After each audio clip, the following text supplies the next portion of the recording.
Movie recap, Tagalog here. Ang kwento ay tungkol kay Taihon, isang huwarang empleyado na masipag at tapat sa loob ng 25 taon. Pero sa mismong unang araw niya bilang bagong promote na department head, imbis na magdiwang, agad niyang kinuha ang kanyang plano at dumiretso sa opisina ng chairman. Ang kumpanya nila ay nakatuon sa food research. Para sa isang taong kasing obsessed sa kalidad tulad niya, para makagawa ng pinakamagandang kimchi, kailangang dekalidad din ng mga sangkap. Kaya buong tapang niyang iminungkahi na palitan ang buong supply ng gulay ng kumpanya. Matapos mag-isip ng sandali, agad namang tumango ang chairman at tinanong siya, "Handa ka bang isakripisyo ang lahat para sa pagkain?" Matatag na tumango si Taihon at tinapik siya ng boss sa dibdib. Sinasabing siya na ang bahala sa issue ng ingredients. Akala ni Taihon ay napakagaling ng kanyang pinuno, kaya masaya siyang umalis. Hindi niya alam na may paparating na bagyo. Kinabukasan, pagpasok niya sa elevator, narinig niya ang mga katrabaho na maingay na nag-uusap tungkol sa bagong staff transfers. Noong una, hindi niya ito pinansin, pero pagdating niya sa opisina, halos mapasubsob siya sa gulat. Habang ang lahat ng katrabaho ay mabilis na na-promote, ang pangalan niya ay nasa dulo, na transfer sa Yonriri Development Branch.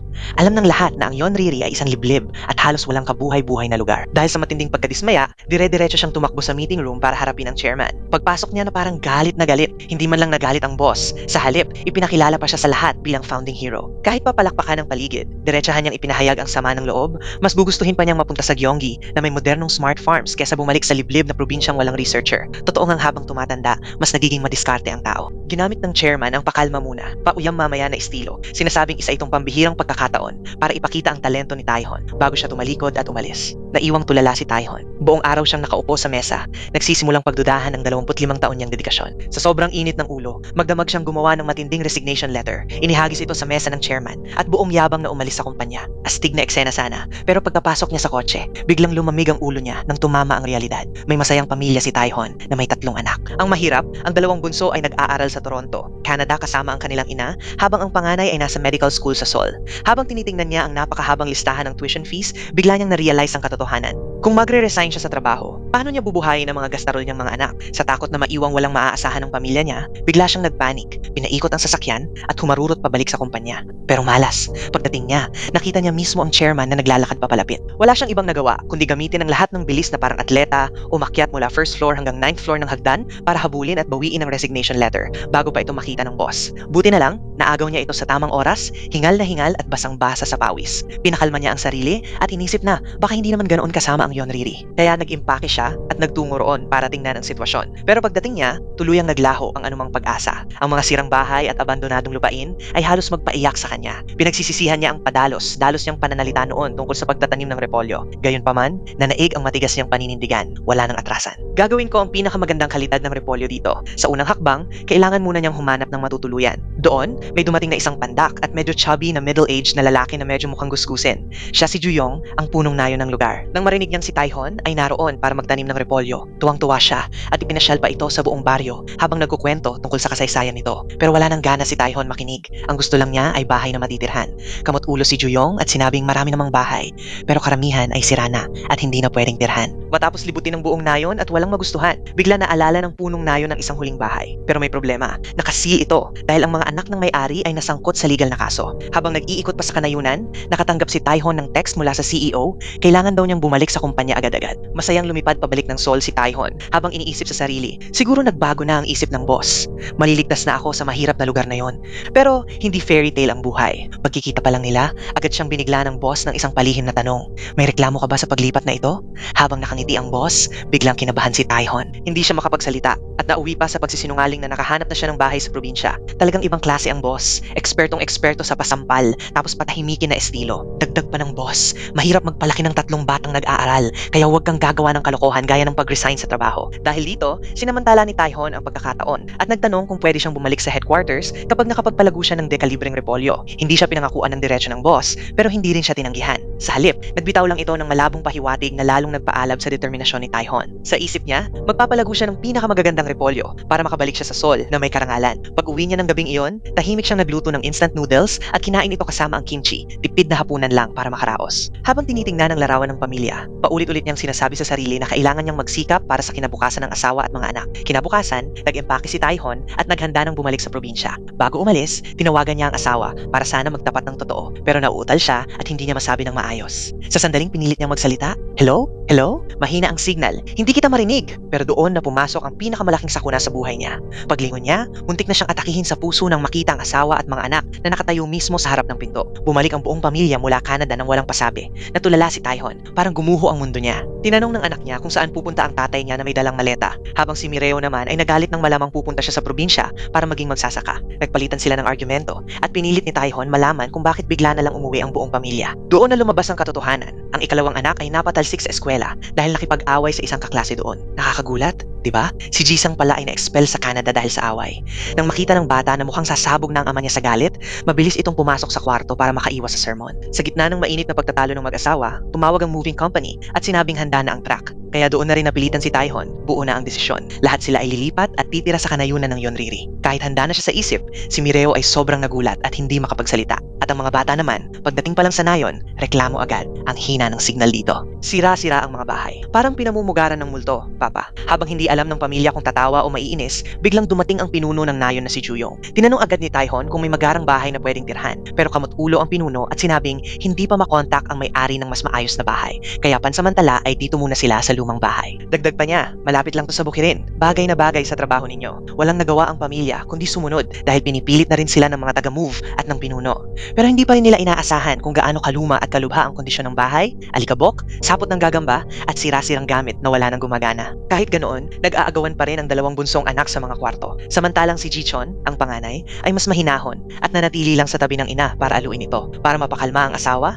sumama si Taihon sa mga anak at movers sa paglilinis. Buong hapon silang nagbuhat at nag-ayos hanggang sa kahit papaano ay maging matitirhan ng lugar. Pero hindi pa rin doon natapos ang malas. Sumakit na naman ang ulo ni Mireo dahil wala man lang lugar para magpahinga at wala ring gas kaya hindi siya makapagluto. Sa gitna ng problema, dumating ang isang tagapagligtas, ang matandang landlady. Nang marinig ang reklamo ni Mireo, sinabi ng matanda na sa buong nayon, gas tank lang ang gamit ng lahat at ibinigay ang numero para makapag-order sila agad. Pagkatapos, tahimik silang umalis. Iniwan ng pamilya ni Taihon na tulala sa gitna ng walang lamang kusina. Sa pagtatapos ng buong araw na paglilinis hanggang sa mapagod silang lahat, sa wakas ay nakaupo na rin ang pamilya ni Taihon para magpahinga. Sa puntong ito, kumakalam na ang sikmura ng lahat sa sobrang gutom. Ang nakakalungkot, sa Yonriri na barangay na ito, wala kang ma-order na food delivery. Kaya ang buong pamilya ay napilitang magtiis na lang sa instant noodles na may konting kimchi. Nakakapagtaka pa, ang bunsong anak na si Jigu ay masayang-masaya pa habang kumakain. Parang mamahaling handa ang turing niya rito. Pagkatapos kumain, oras na para matulog. Pinagsama-sama ang tatlong magkakapatid sa isang kwarto, habang si Taihon at ang asawa niyang si Mireo ay naglatag ng banig sa sala para matulog. Magaan matulog si Mireo at nadagdagan pa ito ng malakas at dumadagundong na hilik ng asawa niya. Kaya parang gusto na lang niyang mag-log out sa buhay sa inis.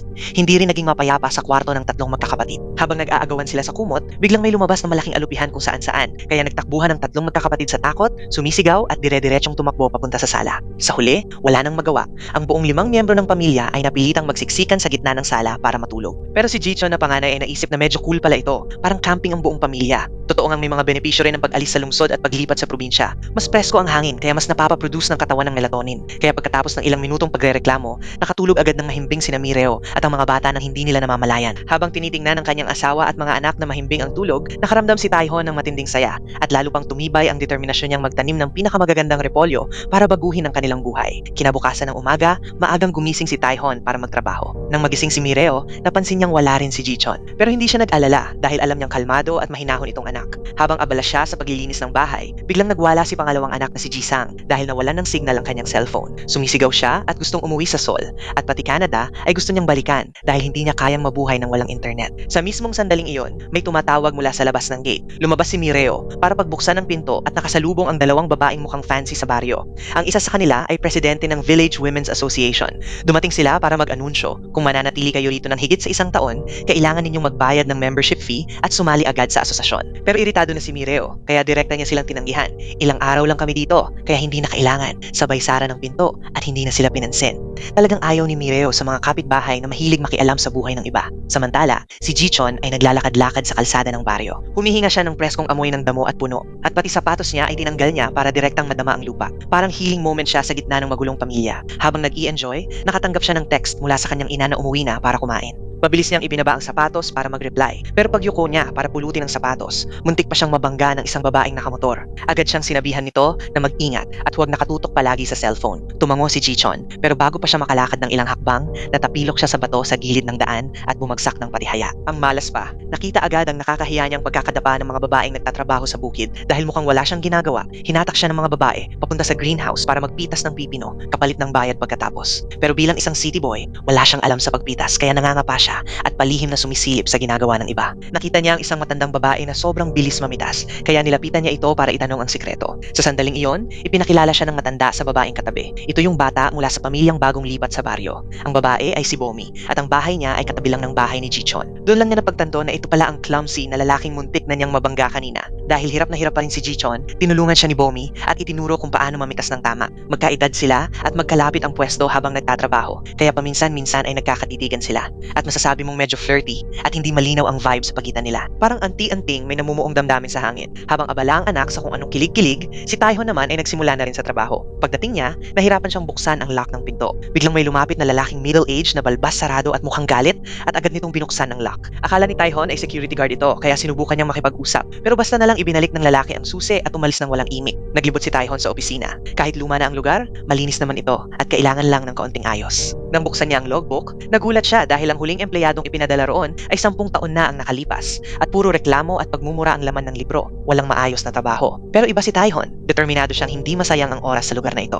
Agad niyang inilabas ang mga research documents na pinaghirapan niya sa loob ng maraming taon. Nilinis ang pisarang may kung ano-anong sulat at isinulat doon ang kanyang plano ng paghihigante. At ang unang hakbang sa dakilang plano na iyon ay ang paglilinis ng tambak ng matutulis na bato sa bukid. Buong umaga, nagpakahirap si Taehon sa ilalim ng araw, basang-basa sa pawis, at sa wakas ay natapos rin niyang linisin ang lupa. Habang abalang-abala siya at pawis na pawis sa pagtatrabaho, dumaan ang pinuno ng nayon. Sumimangot ang matandang lalaki at nagtanong, "Sandali, hindi naman sa iyo ang lupang ito. Bakit ka nagpapakahirap linisin ang mga bato dyan?" Pinunasan ni Taehon ang pawis niya at buong pride na sinabi na empleyado siya ng Food Story Corporation. Ipinadala sa Yonriri na may misyon na magtanim ng pinakamataas na kalidad na repolyo. Sino ba ang mag-aakala? Sa mismong pagkarinig pa lang ng pangalan ng kumpanya, biglang nagalit ng husto ang pinuno ng nayon. Sinigawan niya si Taehon sa mukha nito na wala pa itong kahit isang sertipiko sa pagsasaka, pero gusto na nitong magpaka-farmer. Tinuligsapan niya ang kumpanya ni Taehon. Tinawag itong walang puso dahil basta na lang iniwan ang napakaganda at matabang lupang iyon sa loob ng 10 taon. Pagkatapos niyang magalit, tinalikuran niya si Taehon at umalis. Galit na galit si Taehon. Paulit-ulit niyang ibinagsak ang pala sa lupa,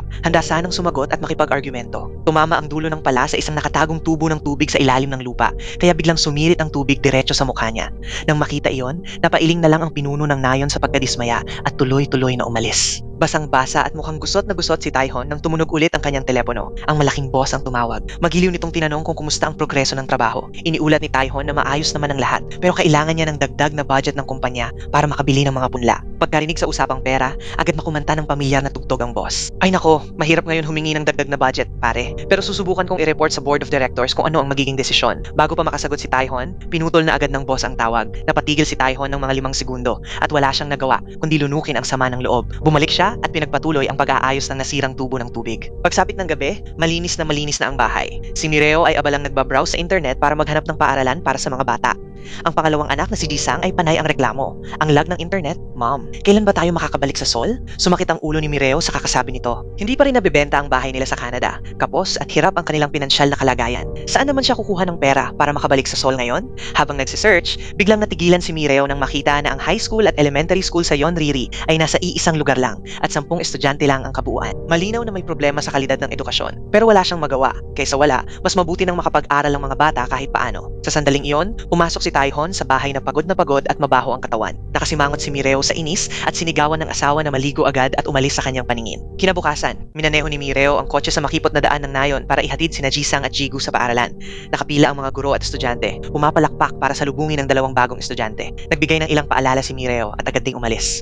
Pero hindi ganoon kadali ang buhay. Kaagad na naranasan ni Jisang ang pangmamata ng mga kaklase niya sa high school. Binubulungan siya at tinutokso. Mama's boy, isang malaking bata na kapit sa palda ng nanay. Sa kabilang banda, ang bunsong si Jigu ay mas kaibigan at masiglang bumati para makipagkaibigan. Pero ang problema, sobrang lalim ng lokal na accent ng mga bata doon.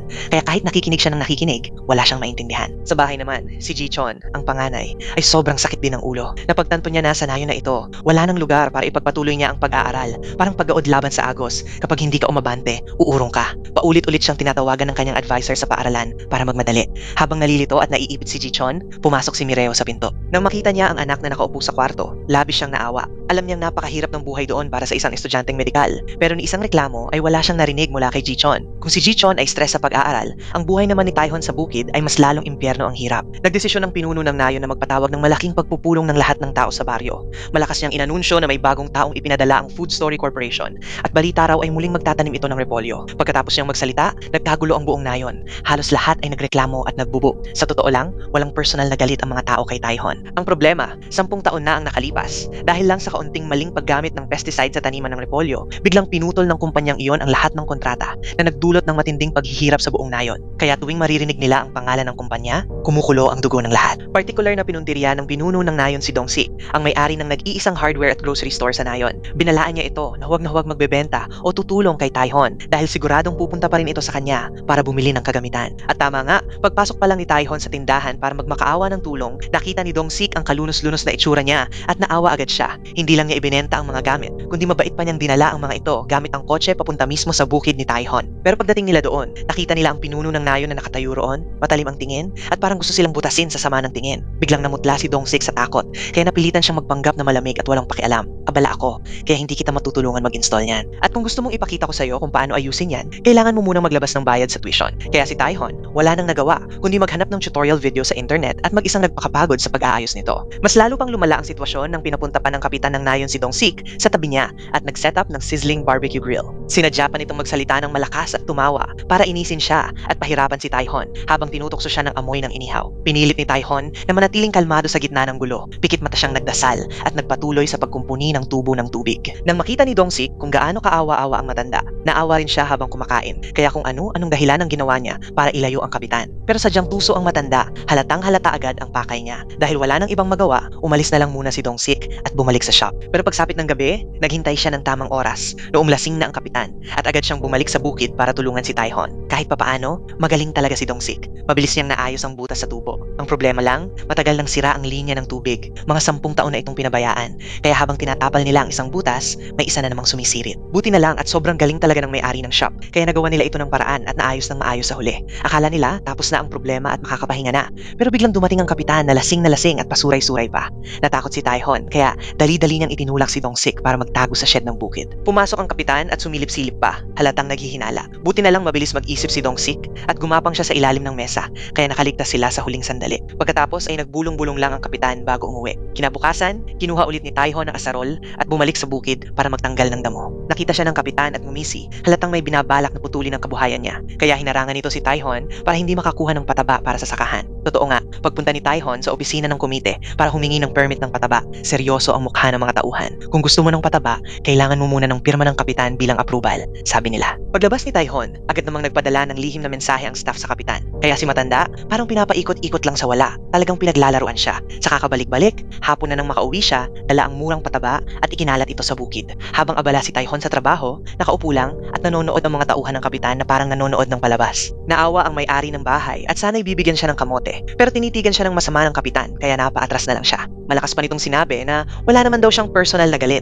Target lang niya ang isang food corporation. Talagang totoo ang kasabihan. Kapag nag-aaway ang mga elepante, damo ang naaapakan. Samantala, si Jichon sa bahay ay sobrang in love at hindi mapakali. Nagkunwari pa siyang magbabasa pero tumakbo agad papunta sa taniman ng pipino para hanapin si Bomi. Doon, nakita niya ang may-ari ng bahay na bihis na parang tunay na adyuma. Wala rin itong sinabi. Basta pinahiram lang siya ng sombrero ng anak nito na sobrang katawa-tawa ang itsura. Pero mas matindi ang drama sa paaralan ng dalawang nakababatang kapatid. Sa recess, habang masayang-masaya si Jigu sa pagkain sa school, si Jisang naman ay napasok sa gulo ng dalawang bully sa Nayon.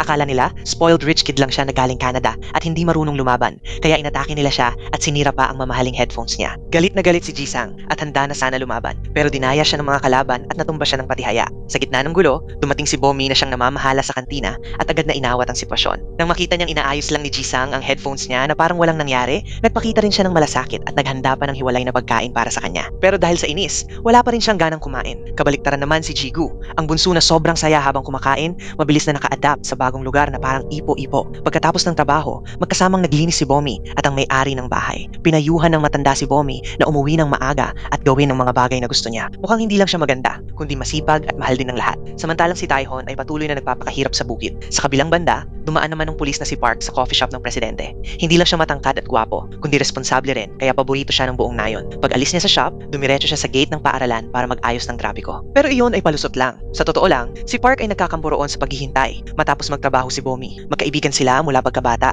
Magka-sweetheart talaga noon pa man. Matagal ng lihim na may gusto si Park kay Bomi mula pa noong bata pa sila. Pero ang mahirap ay hindi pa rin niya magawang magtapat ng nararamdaman. Pagkakita niya kay Bomi, nasakay na ng motor palabas. Akmang lalapit na sana si Park para makipag-usap. Pero sa kabalintunaan, si Bomi ay nakatitig lamang kay Jichon na nakatayo malapit doon. Sa oras na iyon, si Jichon ay naghihintay lang para sunduin ang dalawa niyang nakababatang kapatid sa utos ng kanyang ina. Nang makita ni Park ang karibal sa pag-ibig, nagpakilala siya sa pamamagitan ng pakikipagkamay. Pero ang kamay na iyon ay may amoy pulbura, parang babala kay Jichon na lumayo kay Bomi. Gayunpaman, may ibang plano ang tadhana. Hindi man lang pinansin ni Bomi si Park at tuluyang nahumaling kay Jichon, ang city boy. Nang marinig niyang may bakante at madami itong libreng oras, agad sinunggaban ni Bomi ang pagkakataon para hingin ang numero nito at inimbitahan pa siyang tumulong sa kanyang trabaho. Isang sobrang agresibo at maagap na galaw ang iniwan si Park na nakatayo lang, tulalang nanonood at walang magawa. Nang gabing iyon sa bahay ni Taihon, ang kanyang asawa na si Mireo, matapos pagtiyaga ang ayusin ng mga papeles para sa pag-aaral abroad, nakakita ng isang napakalaking oportunidad. Lumalabas na ang mga estudyante mula sa liblib na kanayunan tulad ng Yonriri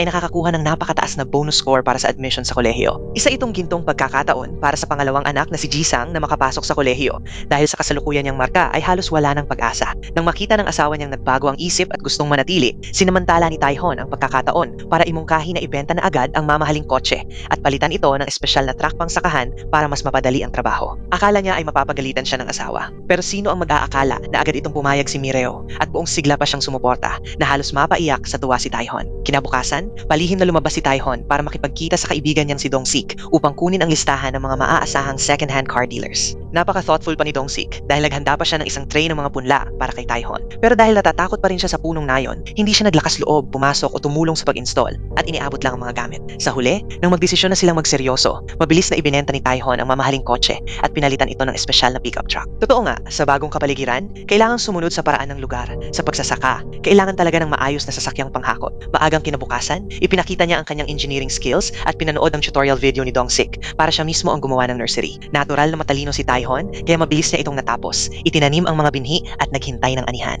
Pero hindi perpekto ang buhay. Lumipas ang 10 araw ngunit nanatiling tahimik ang nursery. Walang ni isang berdeng usbong. Kamot ulo siya, hilot dito, hilot doon. Hindi niya alam kung ano ang problema sa lupa. Sa gitna ng pagkalito niya, dumaan ang punong nayon, nagbitaw ng mapanuksong komento at tumawa ng malakas na parang kontrabida. Pagkatapos ng tawa, biglang may dumapong dumi ng ibon diretso sa ulo ni Taihon. Nakakainis man, ngunit ang regalong mula sa langit na iyon ang nagbigay sa kanya ng ideya. Kapag kulang sa sustansya ang lupa, kailangan itong lagyan ng pataba. Sinabi at ginawa. Kinagabihan ding iyon, palihim na pumasok si Taihon sa kulungan ng baka at nagpakahirap maghiram ng isang kariton ng dumi para ihalo sa lupa ng bukid. Matapos ang magdamagang paghuhukay at pagbubungkal, sa wakas ay napataba ang lupa at handa na para sa magandang ani. Habang abala ang ama sa pakikipagbuno sa dumi ng baka, abala naman ang anak na si Jichon sa panliligaw. Pagkarinig niya ng tawag mula kay Bomi, agad siyang tumakbo papunta sa kusina ng paaralan para tumulong. Mula sa paghugas ng patatas at karot hanggang sa paglinis ng sandamakmak na pinggan ng mga estudyante, ginawa ito ni Jichon ng mabilis at walang reklamo. Ibang klase talaga ang kapangyarihan ng pag-ibig, isang city boy na gumagawa ng gawaing bukid na parang sanay na sanay. Sa isa pang pangyayari,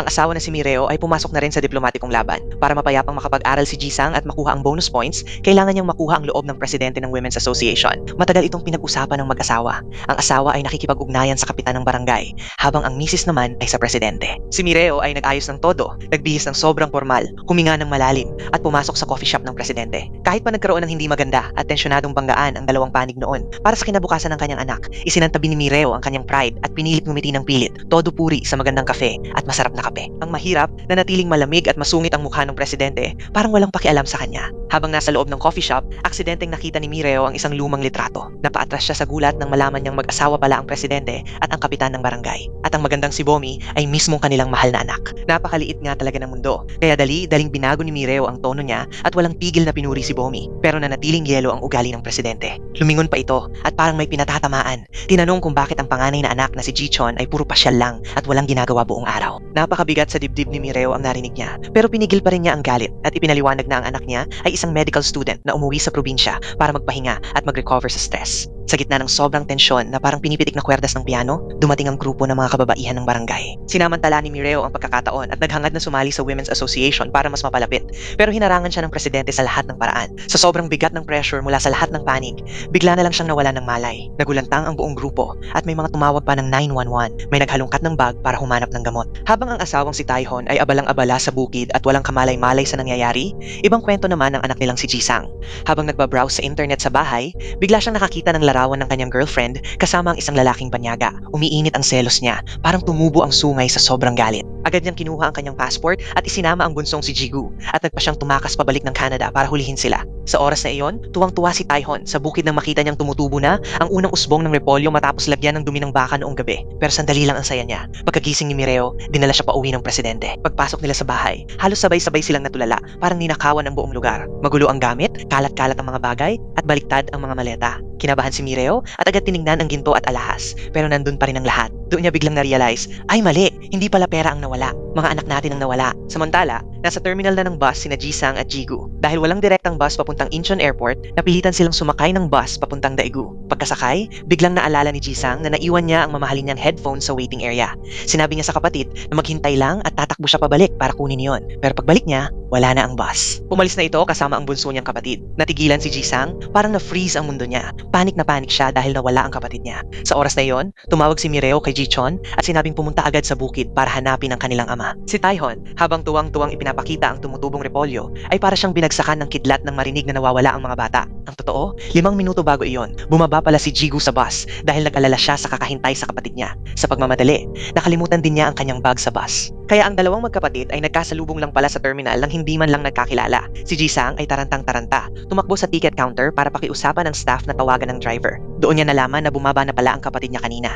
Dali-dali siyang lumabas para hanapin ito, pero gaya ng tadhana, magkaibang direksyon ang tinakbo nila. Habang naghahanap, nadula si Jisang, bumagsak ng todo, sugatan ng tuhod, at nabasag pa ang paborito niyang headphones. Pero ang pinakamasaklap, ang kanyang cellphone, ang tanging paraan sana para makontak ang iba ay nahulog pa sa sewer at hindi na nakuha. Wala na. Naiwang mag-isa si Jisang sa isang lugar na hindi niya alam. Sa kabilang banda, sa bahay, halos mabaliw na sa pag-aalala si Mireo. Nakita ito ng presidente kaya tumulong na siya at agad na tinawagan ng kanyang asawa na kapitan ng barangay para humingi ng tulong. Sa simula, kalmado pa ang punong nayon at sinasabi pang, "Nako, lahat ng bata ngayon may cellphone naman. Paano naman sila mawawala?" Sino ba ang mag-aakala na pagkababa pa lang niya ng telepono, biglang may dumagundong na sigaw ng kanyang asawa sa kabilang linya na halos maputol ang kanyang mga braso at paa sa takot. Dahil doon, hindi na siya nagpatumpik-tumpik. Agad niyang binuksan ang pampublikong loudspeaker system at ipinatawag ang lahat ng taga-nayo ng Yonriri na itigil muna ang kanilang gawaing bahay para tumulong hanapin ang dalawang bata. Madilim na ang langit, bumabalot na ang napakalamig na hangin at wala pa rin kahit anong bakas ni Jisang at Jigu.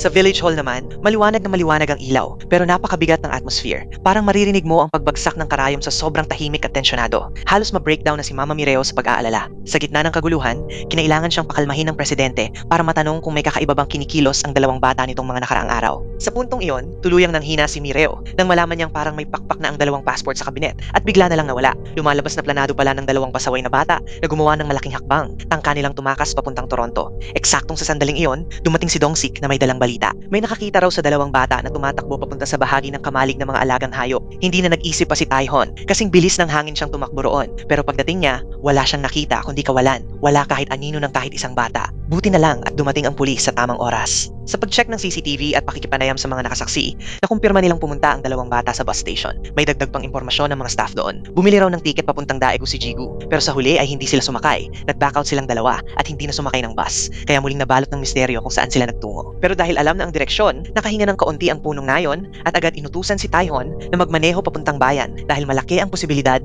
na nasa paligid lang ng terminal ang mga bata. At gaya ng inaasahan, ang bunsong si Jigu, matapos magpagala-gala ng kaunti, bumalik sa bus station. May isang mabait na taong balak sana siyang lapitan para tulungan, pero napakatalino ng bata. Naalala niya ang bili ng kanyang ina na huwag makipag-usap sa mga estranghero, kaya tumakbo siya ng ubos lakas at nagtago sa loob ng isang cargo truck. Habang nanginginig sa takot si Jigu, dumaan mismo si Taihon. Hindi sila nagkita, kahit isang saglit lang. Nakakalungkot na nagkasalubong sila pero hindi nagtagpo. Hinanap ni Taihon ang buong kalsada, ipinapakita ang larawan ng mga bata sa bawat makasalubong niya, pero puro iling lang ang sagot sa kanya. Sa sobrang pag-aalala, pumasok siya sa isang makitid na eskinita na kasalukuyang ginagawa ginagawa, umaasa pa rin kahit kaunti. Doon, bigla niyang nakita ang sapatos na nakahandusay sa daan. Sinundan niya agad ang bakas. At paglabas niya ng eskinita, nasalubong niya sina Dongsik at Sonja na tumutulong din sa paghahanap. May dalang nakakagulat na balita si Dongsik. May nakakita raw sa mga bata na dumaan sa isang grocery store para magtanong ng direksyon, kaya tiyak na hindi pa sila nakakalayo. Nang makita ni Sonja na nanginginig na sa sobrang kaba si Taihon at halos hindi na makontrol ang manibela, inagaw niya ang susi at siya na mismo ang nagmaneho para maghanap sa bawat sulok ng bayan. Muli nilang hindi sinasadyang nadaanan ang truck kung saan nakatago si Jigu. Pagkaalis nila, sumakay ang driver, pinaandar ang makina at mabilis na umalis. Nagising si Jigu sa ingay ng makina at sa malakas na pagyanig. Nang makita niyang umaandar ang truck, sobra ang kanyang takot. Sa mismong sandaling iyon, may nangyaring himala. Hindi sinasadyang dumaan ang truck sa lugar na binabantayan ng punong nayon. Nagkatinginan sila at parehong nagulat. Agad nakilala ng punong nayon ang makulit na anak ni Taihon, kaya mabilis siyang kumaway para ipatabi ang sasakyan. Pero hindi pinansin ng driver at lalo pang pinaharurot ang takbo. Sa sobrang galit, parang umakyat ang dugo ng punong nayon sa ulo niya, kaya agad niyang pinaharurot ang lumang three-wheeler niya para habulin ito. Mukhang pinipiga niya ang throttle na parang kaya niyang abutin hanggang Mars, pero hindi pa rin niya naabutan ng dambuhalang truck. Habang sobrang tense ng sitwasyon, biglang tumayo si Jigu sa likod ng truck at nakatitig lang sa driver sa rearview mirror. Sa gitna ng madilim na gabi, nakita ng driver ang isang puting anino sa salamin at inakala niyang multo ito. Sa sobrang takot, nanginginig siyang napilitan na huminto para tingnan kung ano iyon. Nang makita ng driver na isa palang bata na laman at dugo ang dala niya, nakahinga rin siya ng maluwag. Sabay halo ng tuwa at galit, ibinigay niya ang bata sa kapitan ng nayon. Tapos biglang nagpanik at mabilis na umalis dahil takot pa rin siya. Nang makita ng kapitan ng nayon na pamilyar na mukha si Jigu, napilit nagpapakatatag pero hindi na napigilan ang sarili. Bigla itong napaiyak sa sobrang emosyon. Napabuntong hininga rin ng kapitan at agad na inuwi ang bata para maibalik sa pamilya nito. Habang hindi pa alam ni Taihon na natagpuan na ang bunso nilang si Jigu, nakaupo lang siya sa kotse na tulala, unti-unting sinisisi ang sarili. Iniisip niya kung saan siya nagkamali at bakit umabot sa puntong isinama pa ni Jisang ang nakababatang kapatid para tumakas ng bahay. Nakita iyon ni Sonja kaya agad niya itong inalo. Halika na, huwag mong masyadong pahirapan ang sarili mo. Mahirap talagang hulaan ang iniisip ng mga bata. Kapag nakita mo na sila at nakausap ng harapan, malilinaw din ang lahat. At sa mismong sandaling natapos niyang magsalita, parang ngumiti ang tadhana. Nakasalubong nila si Jisang na walang direksyon na naglalakad sa kalsada. Agad bumaba si Taihon mula sa kotse at mahigpit na niyakap ang nawawalang anak. Sa wakas, sa bulwagan ng nayon ng Yonriri, muling nagkita ang buong pamilya ng 5 sa harap ng mga saksi sa komunidad. Sabay-sabay na yumuko si Taihon, ang kanyang asawa at mga anak upang magpasalamat sa mga taga-nayon na buong gabing tumulong sa kanila. Pero pagkapasok pa lang nila sa bahay, doon pa lang nagsimula ang tunay na gulo. Inilabas ni Mireo ang lahat ng takot at pag-aalala niya buong gabi at ibinuhos ito sa matinding sermon kay Jisang. Si Jisang naman ay parang pulburang handa ng sumabog, isang maliit na apoy na lang ang kulang. Sa sobrang frustrasyon, napasigaw siya habang umiiyak. Pakiramdam niya mula pagkabata, hanggang ngayon ay palagi siyang nasa hulihan sa pamilya, hindi kasing talino ng panganay at hindi kasing mabait ng bunso. Napasakit naman ang dibdib ni Mireo sa narinig. Totoo rin na sa pamilyang maraming anak, mahirap talagang pantay-pantay ang atensyon. Lagi siyang nag-aasikaso, tumatakbo kung saan-saan para maghanap ng paaralan at mga paraan para sa kinabukasan ni Jisang. Pero sa mata ng sensitibong anak, parang paboritismo at pilit na pagdidikta lang ang lahat. Nang makita ni Taihon na sinasagot ng pabalang ang asawa niya ng anak nila, hindi na rin siya nakapagpigil at napasigaw din. Umabot sa sukdulan ng gulo nang biglang isinara ni Jisang ang pinto ng kwarto at umiyak ng mag-isa. Pinutol ang anumang komunikasyon. Natatakot na baka tuluyan pa ring tumakas pabalik ng Canada ang anak niya.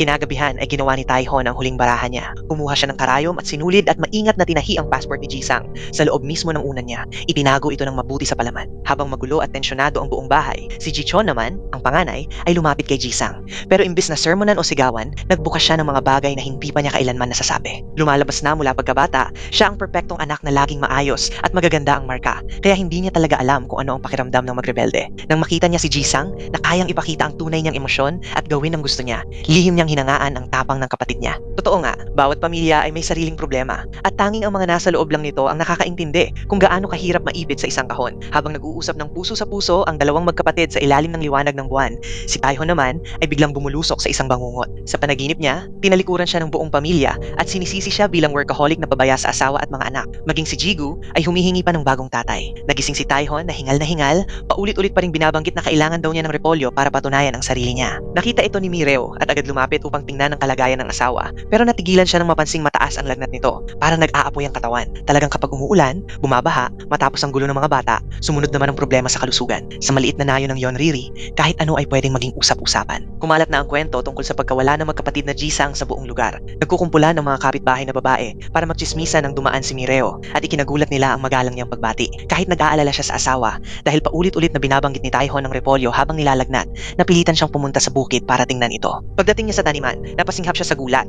Ang mga punla ng repolyo ni Taihon ay tumubong luntian at malusog. Si Taihon naman, kahit nakahiga at may sakit, hindi pa rin mapakali sa pag-aalala. Pinilit niyang bumangon para tingnan ang bukid, pero pag upo niya para magsuot ng sapatos, nahilo siya at bumagsak ng padapa sa harap ng bahay. Mabuti na lang at may mga dumadaang taga-Nayon na agad siyang nasaklolohan. May nag-check pa ng paghinga niya at may isa pang mabait na nag-iwan ng ginger candies para makatulong sa paggaling niya. Pagsapit ng gabi, hindi pa rin bumababa ang lagnat ni Taihon. Kinabukasan, wala pa rin siyang malay tao at umiikot pa rin ang kanyang ulo. Naawa sa kanyang masipag na asawa, si Mireo, na ni minsan ay hindi pa humawak ng anumang gawaing bukid, ay nagdesisyong tumulong na parang isang bayani. Kinuha niya ang isang maliit at cute na pala na karaniwang gamit sa pagtatanim ng bonsai at sinubukang hukayin ng lupa. Matapos ang kalahating araw na pagpupunyagi, halos walang nagbago sa bukid at pagod na siya. Noon lang niya napansin ang mga kagamitang pangbukid na nakasabit sa ilalim ng ambi ng bubong. Doon niya napagtanto, ay, maling gamit pala ang ginagamit ko. Agad siyang lumipat sa isang malaking bakal na bala at nagsimula ng seryosong laban sa lupa. Matapos ang eksaktong 10 minutong pagbubungkal ng todo, tuluyan nang bumigay ang city girl na si Mireo. Wala na siyang natirang lakas. Sa sandaling iyon, tuluyan niyang naunawaan ang hirap na pinagdaanan ng kanyang asawa sa lahat ng taon na iyon. Napagtanto niya na para makapagtaguyod ng maayos na bukirin, kailangang ipalit ni Taihon ang napakaraming pawis at pagsisikap. Sa kabilang banda, tuluyan nang gumaling ang lagnat ng matandang si Taihon. Nagising siyang preskong-presko at pagpasok niya sa sala ay nakita niya ang masarap na almusal na inihanda na ng kanyang asawa. Nang buksan niya ang kanyang telepono at makita ang mga mas mapagmahal na mensahe mula sa asawa, sobrang saya ni Taihon na parang gusto niyang lumipad hanggang buwan. Marahil, ang payapang atmosfera ng Nayon ng Yonriri ay tahimik na nakapagpagaling sa lahat. Ang mga lamat at distansyang nabuo sa paglipas ng mga taon ay unti-unting naglalaho, nagbibigay daan sa mas tumitibay na ugnayan ng pamilya. Matapos mag-almusal, sinimulan ni Taihon na ayusin ang magulong mga gamit sa bakuran. Para sa kanya, kahit pansamantala lang, basta't doon sila nakatira, dapat itong magmukhang tunay na tahanan. Pagsapit ng hapon, sa tawag ng kanilang ina, sabay-sabay na nagtungo sa bukid ang tatlong anak upang tulungan ng kanilang ina sa pag-aalaga ng taniman ng repolyo. Ang pinakanakakagulat pa ay si Jisang, ang itinuturing na pinakapasaway, ay hindi na umangal kahit isang salita. Sa katunayan, siya pa ang pinakamabilis, pinakamasipag, at pinaka-technical sa tatlong magkakapatid. Nang makita ito, parehong nagulat at ipinagmamalaki siya ni Mireo. Hindi siya nag-atubiling purihin ang kanyang anak. Talagang may natural na talento sa pagsasaka si Jisang. Sinabihan pa niya ang panganay na si Jichon na tularan ang kanyang nakababatang kapatid. Ito ang unang beses sa buhay ni Jisang na napuri siya ng ganoon ng kanyang ina. Ang karaniwang cool na bata, biglang namula at nahiya. Paulit-ulit niyang sinasabi, basta ako, nagkakalkal lang ako. Pero mabilis pa rin ang kanyang kilos na parang ipinapakita sa kuya niya kung paano gawin. Matapos ang maghapong pagtatrabaho sa bukid, unti-unting naunawaan ni Jisang ang hirap ng kanyang ama. Wala palang libreng pagkain sa mundo ng matatanda at walang trabahong madali. Samantala, pabulong na sinabi ni Jigu sa kanyang ina na medyo natatakot siya sa kanyang ama dahil laging mukhang galit ito, parang handang sumigaw anumang oras. Dahil matagal na ring abala si Taihon sa trabaho at napabayaan ng pamilya, nasira rin ang kanyang ugnayan sa mga anak. Mabuti na lamang at nandoon si Mireo para ayusin ang lahat. Sinasabing, ganyan lang talaga ang itsura ng tatay mo, parang laging masungit. Hindi naman talaga siya ganoon. Pagsapit ng paglubog ng araw, sabay-sabay na umuwi sina Mireo at ang mga bata. Kahit pagod na pagod sa maghapong trabaho, magaan ang kanilang pakiramdam at hindi maipaliwanag ang saya. Totoo nga na kapag ang tao ay abala sa mga makabuluhang bagay, wala na silang oras para masyadong mag-isip. Sa daan pa uwi, nadaanan nila ang bahay ng pinuno ng Nayon. Si maliit na Jigu ay parang parang masayang tumakbo papunta rito. Mula nang iligtas siya nito, palagi na siyang dikit ng dikit sa malamig sa labas, pero mabait sa loob na pinuno ng Nayon. Magiliw na sinabi ng pinuno ng Nayon kay Mireo na mauna na sila at siya na ang maghahatid sa bata mamaya. Pagdating niya sa bahay at nakita ang dating magulong bakuran, na ngayon ay malinis na malinis dahil kay Taihon, napatulala si Mireo sa emosyon. Napagtanto niya na ang Nayon ng Yonriri ay parang isang mahiwagang lugar na tahimik na nagbabago sa bawat miyembro ng kanilang pamilya para sa mas mabuti. Samantala, habang nasa bahay ng pinuno ng Nayon si Jigu, hindi siya tumigil sa pagtatanong tungkol sa karanasan sa pagsasaka. Ipinagyabang pa ng bata na marami na siyang nabasang tips tungkol sa farming sa mga libro na ikinagulat ng pinuno ng Nayon. Nang marinig niyang buong araw na nagtrabaho sa bukid ang ina at mga kapatid ni Jigu, unti-unting lumambot ang matigas na puso ng pinuno ng Nayon.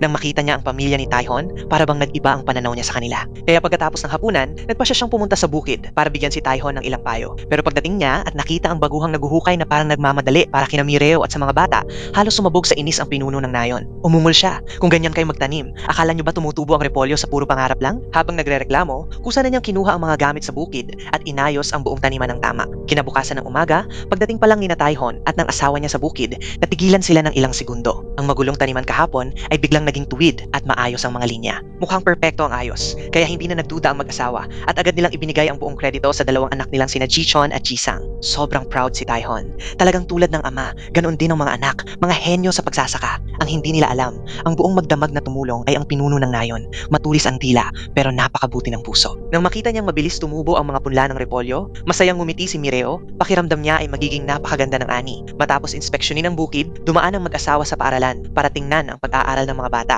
Pero hindi nila alam na ang panganay na si Jichon ay nagkukunwaring maayos ang lahat. Palihim siyang nagtatrabaho ng part-time sa kusina ng cafeteria sa paaralan at ginagawa ang lahat para iwasan ang mga magulang niya. Kahit gaano siya kaingat, may kutob pa rin si Taihon na may mali. Dahil napapansin niyang palaging aligaga si Jichon, pinayuhan siya ni Bomi na magsabi na ng totoo sa pamilya. Sige na, umamin ka na. Kasi kung patuloy mong itatago yan, pag nabunyag, malaking gulo ang mangyayari sa pamilya ninyo. Pero kahit ganoon, nananatiling malungkot si Jichon, kaya naisip ni Bomi na ilabas siya para magpahangin sa lunti ang orchard ng mansanas. Talagang nakakabawas ng bigat sa pakiramdam ng kalikasan. Ang matamis na amoy ng mansanas at ang maliwanag ng ngiti ni Bomi ay unti-unting nagpaalis ng lahat ng alalahanin ni Jichon.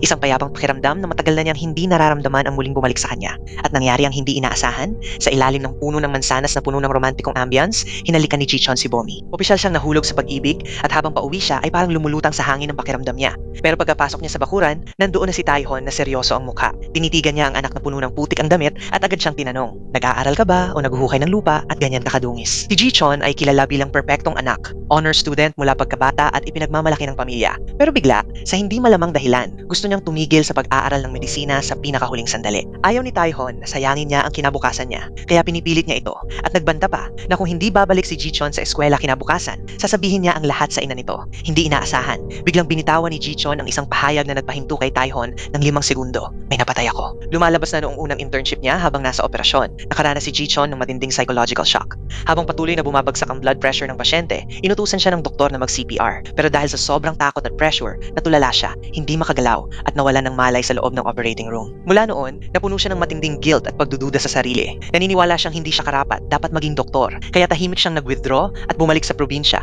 para tumira kasama ang mga magulang niya. Pagkarinig nito, naawa si Taihon sa anak, pero napuno rin ng pagsisisi. Para sa kanya, napakahirap makapasok sa medical school, kaya sayang kung susuko pa ito ngayon. Para sa kanya, sa mundong ito, kailangang magtiis at magpakahirap para mabuhay. Kaya kung kaya ng iba, bakit hindi kaya ng sarili niyang anak? Ang ganitong klase ng pangaral ni Taihon ay tipikal sa mga magulang sa silangang Asya. Akala nila, dahil nagsakripisyo sila para sa mga anak nila, dapat kayanin din ng mga anak ang lahat ng hirap na kinaya nila. Ipinapasa nila ang kanilang paniniwala sa ilalim ng pangalan ng pagmamahal. Pero madalas, hindi nila talaga naririnig kung ano ang gusto o nararamdaman ng kanilang anak. Dahil dito, muling uminit ang pagtatalo ng mag-ama at nagpunta sa kanilang kwarto. Pagkatapos, mag-isip-isip, sinubukan ni Taihon ang reaksyon ng asawa niyang si Mireo. Pero sa simpleng what if lang niya, paano kung may nagawang masama si Jichon, biglang sumabog si Mireo at sinabing hindi niya kakayanin kung mangyayari iyon. Nang marinig iyon, nanahimik na lang si Taihon at agad na nag-U-turn, hindi na nangahas magsalita pa. Natatakot na hindi kayanin ng asawa ang matinding gulat, pinili niyang itago na lang ang sikreto ng panganay at humanap ng paraan para ayusin ito ng mag-isa. Talagang sitwasyong isasama niya na sa hukay, kaya unti-unti niyang binago ang approach at sinubukang lapitan ng mga anak sa mas mahinahong paraan. Kinabukasan ng umaga, personal na inihatid ni Taihon ang 3 anak niya sa bus station. Mas magaan at mas maayos na ang pakiramdam sa pagitan ng ama at mga anak. Pero sa sandaling iyon, biglang nagsumbong si Jichon na karaniwan ay mabait at maayos na anak sa mga kapatid niya. "Ay, si Dad, nandito pala para bantayan tayo." Nang marinig iyon, agad na nakapag-isip si Jigu, ang matalinong bunso. Tungkol siguro to sa panahong nahuli si Kuya na nagtatrabaho ng part-time sa cafeteria, di ba? Natatakot si Taihon na masaktan ang pride ng anak, kaya nagmamadali niyang ipinaliwanag na gusto lang niyang mas makilala ang mga anak at hindi siya isang diktador na ama. Pagkatapos niyang ihatid ang mga bata, bumalik si Taihon sa nursery. Habang tinitingnan ang maliliit na usbong ng napa-cabbage na luntian at sariwa, bigla siyang nakaisip ng isang nakakatuwang ideya. Binigyan niya ng pangalan ang bawat halaman base sa mga anak niya. Ang usbong na baluktot tumubo at pinakamatigas ang ulo, pinangalanan niyang Jisang. Ang pinakamaliit at pinaka-cute na usbong ay si Jigu. Tinitigan niya ito at hinaplos ang mga dahon ng buong lambing. At ang pinakamataas at pinakakapansin na usbong ay walang iba kundi si Jichon, ang kanyang pinakamalaking pride at alalahanin. Samantala, si Jichon, matapos makatanggap ng sobrang papuri mula kay Bomi, para siyang nabigyan ng panibagong lakas. Ang suporta ng kanyang crush ay unti-unting nakatulong para luminaw ang matagal na niyang pagkalito. Siguro, imbes na pilitin ang sarili sa doktor na uniformeng masikip para sa kanya, nagsimula siyang makahanap ng totoong saya sa mga simpleng gawain sa bahay. Pagsapit ng gabi, bawat isa sa 3 magkakapatid ay nasa kanyang sulok at abala sa sariling gawain. Gusto sana ni Taihon ng pagkakataong makausap ng masinsinan si Jisang, pero ang natanggap lang niya ay malamig na pagtanggi. Kapag may problema, ang mga bata ay diretso agad sa nanay nila para bang hangin lang ang presensya ng ama. Kahit medyo nalungkot at nasaktan ng loob niya, hindi sumuko si Taihon. Pinilit niyang bumangon at nagpa siyang gamitin ng sinseridad at maliliit na pang araw-araw na pag-aalaga para maabot ang puso ng mga anak niya at mabawasan ang agwat ng henerasyon. Naniniwala siyang ang ilang taong distansya ay pwedeng mapawi sa ilang araw na pagsasama. Pero sa ngayon, malamig pa rin ang relasyon niya sa mga anak. Buti na lang at si Jigu, ang bunsong laging masigla, ay palaging sumasagot at nakikipagkwentuhan sa ama, kaya hindi siya tuluyang nakakaramdam ng pagka out of place. Ang biglang pagtaas ng fatherly love ni Taihon ay nagdulot naman sa magkakapatid ng pakiramdam na may kakaiba at hindi pa nila lubos na maunawaan. Gayunpaman, hindi pa rin sumuko si Taihon. Sinubukan niyang alamin ang mga hilig ng mga anak para makapagsimula ng usapan. Subalit, kahit maganda ang intensyon niya, madalas ay napupunta lang ito sa pagbalik sa mga sugat ng mga bata. Halimbawa, sa harap ni Jisang, nabanggit niya ang dating girlfriend nito, isang sakit na matagal nang bumabagabag sa kanya. Dahil dito, nauwi sa awkward na katahimikan ng usapan bago pa man ito tuluyang magsimula. Pagsapit ng gabi, nagtipon ang tatlong magkakapatid para sa maliit na heart-to-heart. Excited na ikinwento ni Jigu na gustong-gusto niya ang buhay doon at labis niyang hinahangaan ang punong bayan. Samantala, si Jisang ay nananatiling hopeless romantic. Kahit halatang niloko siya ng ex-girlfriend, pilit pa rin niyang gustong bumalik sa Toronto para iligtas ang relasyon nila. Tanging si Jichon lang ang tahimik. Magulo ang isip niya, hindi pa tapos. Ang pag-aaral, malabo ang kinabukasan, responsibilidad sa pamilya, at pati na rin ang mga iniisip tungkol kay Bomi. Sobrang litong-lito siya, kaya hindi niya alam kung saan magsisimula. Nang makita siyang nakatulala, tinukso pa siya ni Jisang na magiging forever single siya. Pero hindi nagalit si Jichon. Sa halip, lihim niyang nainggit sa kalayaan at gaan ng loob ng nakababatang kapatid niya. At sa mismong sandaling iyon, may hindi inaasahang flirty move na dumating. Nag-text si Bomi na nakagawa siya ng napakasarap na apple mousse at dadalhin niya ito sa cafeteria para kay Jichon kinabukasan. Natural lang, biglang bumilis ang tibok ng puso ng binata. Dahan-dahang gumising ang kilig ng unang pag-ibig at kahit pansamantala, nabawasan ang bigat na dala niya. Kinabukasan ng umaga, hindi na tulad ng dati, hindi na pumunta si Taihon sa bus station para ihatid ang mga anak. Maaga siyang kinailangang pumasok sa opisina para ihanda ang turnover ng seedling batch para sa kumpanya. Matagal na niyang passion ito, kaya maingat niyang inihanda ang lahat. Habang abalang-abala siya sa trabaho, bigla na lamang binuksan ng pinuno ng nayo ng pinto at tumulong. Naantig si Taihon sa kabutihan ng kanyang mabait na kapitbahay, kaya taimtim siyang nagpasalamat sa village head sa walang sawang pagprotekta at pagtulong sa kanyang pamilya sa lahat ng mga nakaraang taon. Ngunit sa sandaling marinig ng village head na ibibigay ni Taihon ang lahat ng punlang ito sa kumpanya, agad na nagbago ang ekspresyon ng kanyang mukha. Sinubukan niyang hikayatin si Taihon na huwag isuko ang pinaghirapan niya sa mga taong hindi naman karapat-dapat. Bukod pa roon, hindi rin angkop ang panahon para magtanim ng napa cabbage, kaya kahit pilitin nila, malamang hindi rin ito tutubo. Sa gitna ng tensyon, bigla na lamang napuno ng galit si Taihon. Galit niyang isinigaw na higit 20 taon ng kanyang buhay ang ipinambayad niya para lamang makaupo sa posisyong department head na iyon. Kahit alam niya ang tunay na mapagsamantalang kalikasan ng kumpanya, kinailangan pa rin niyang magtiis at magpigil dahil kung bibitaw siya, saan pupunta ang kanyang 5 miyembro ng pamilya para humingi ng tulong? Papaano niya bubuhayin ang buong pamilya kung hangin lamang ang kanilang aasahan? Pagkarinig nito, napabuntong hininga na lamang ang village head at tahimik na umalis. Ngunit dahil sa kanyang mabuting puso, bago tuluyang lumabas ng pinto, hindi pa rin niya nakalimutang lumingon at paalalahanan si Taihon na butasan pa ng kaunti ang mga karton upang hindi malanta ang mga batang punla. Kinabukasan ng madaling araw, ginising ni Taihon si Jichon habang antok pa ito at nais niyang sumama ang anak sa paghahatid ng mga punla pabalik sa Seoul. Ngunit mariing isinabit ni Jichon ang kanyang backpack sa balikat at umalis na lamang. Ang mga salita ni Bomi noong nakaraan ay nagbigay sa kanya ng lakas ng loob. Nais niyang panghawakan ng sarili niyang buhay kahit isang beses lamang, kahit alam niyang masasaktan ng malalim ang kanyang mga magulang. Ngunit hindi pa rin sumuko si Taihon. Hinabol niya ang kanyang anak hanggang sa cafeteria ng paaralan. Patuloy na kinukumbinsi si Jichon na bumalik sa Seoul upang tapusin ang pag-aaral at maging isang doktor at pagkatapos ay maaari na itong gawin ng anumang gusto niya. Habang tinitingnan ng kanyang ama, tanging matinding pagkadismaya ang naramdaman ni Jichon. Nabulunan siya sa pag-iyak habang binanggit ang sugat na emosyonal na hindi sinasadyang nakalimutan ng kanyang ama. Lumalabas na matapos ang nakamamatay na operasyon na naging dahilan upang himatayin siya noon. Ang unang taong tinawagan ni Jichon ay ang kanyang ama. Sa oras na iyon, labis siyang natakot at nangangamba. At ang tanging nais niya ay makarinig ng kahit isang salitang pampalakas loob mula sa haligi ng kanilang pamilya. Ngunit dahil sobrang abala sa trabaho si Taihon, hindi niya nasagot ang tawag.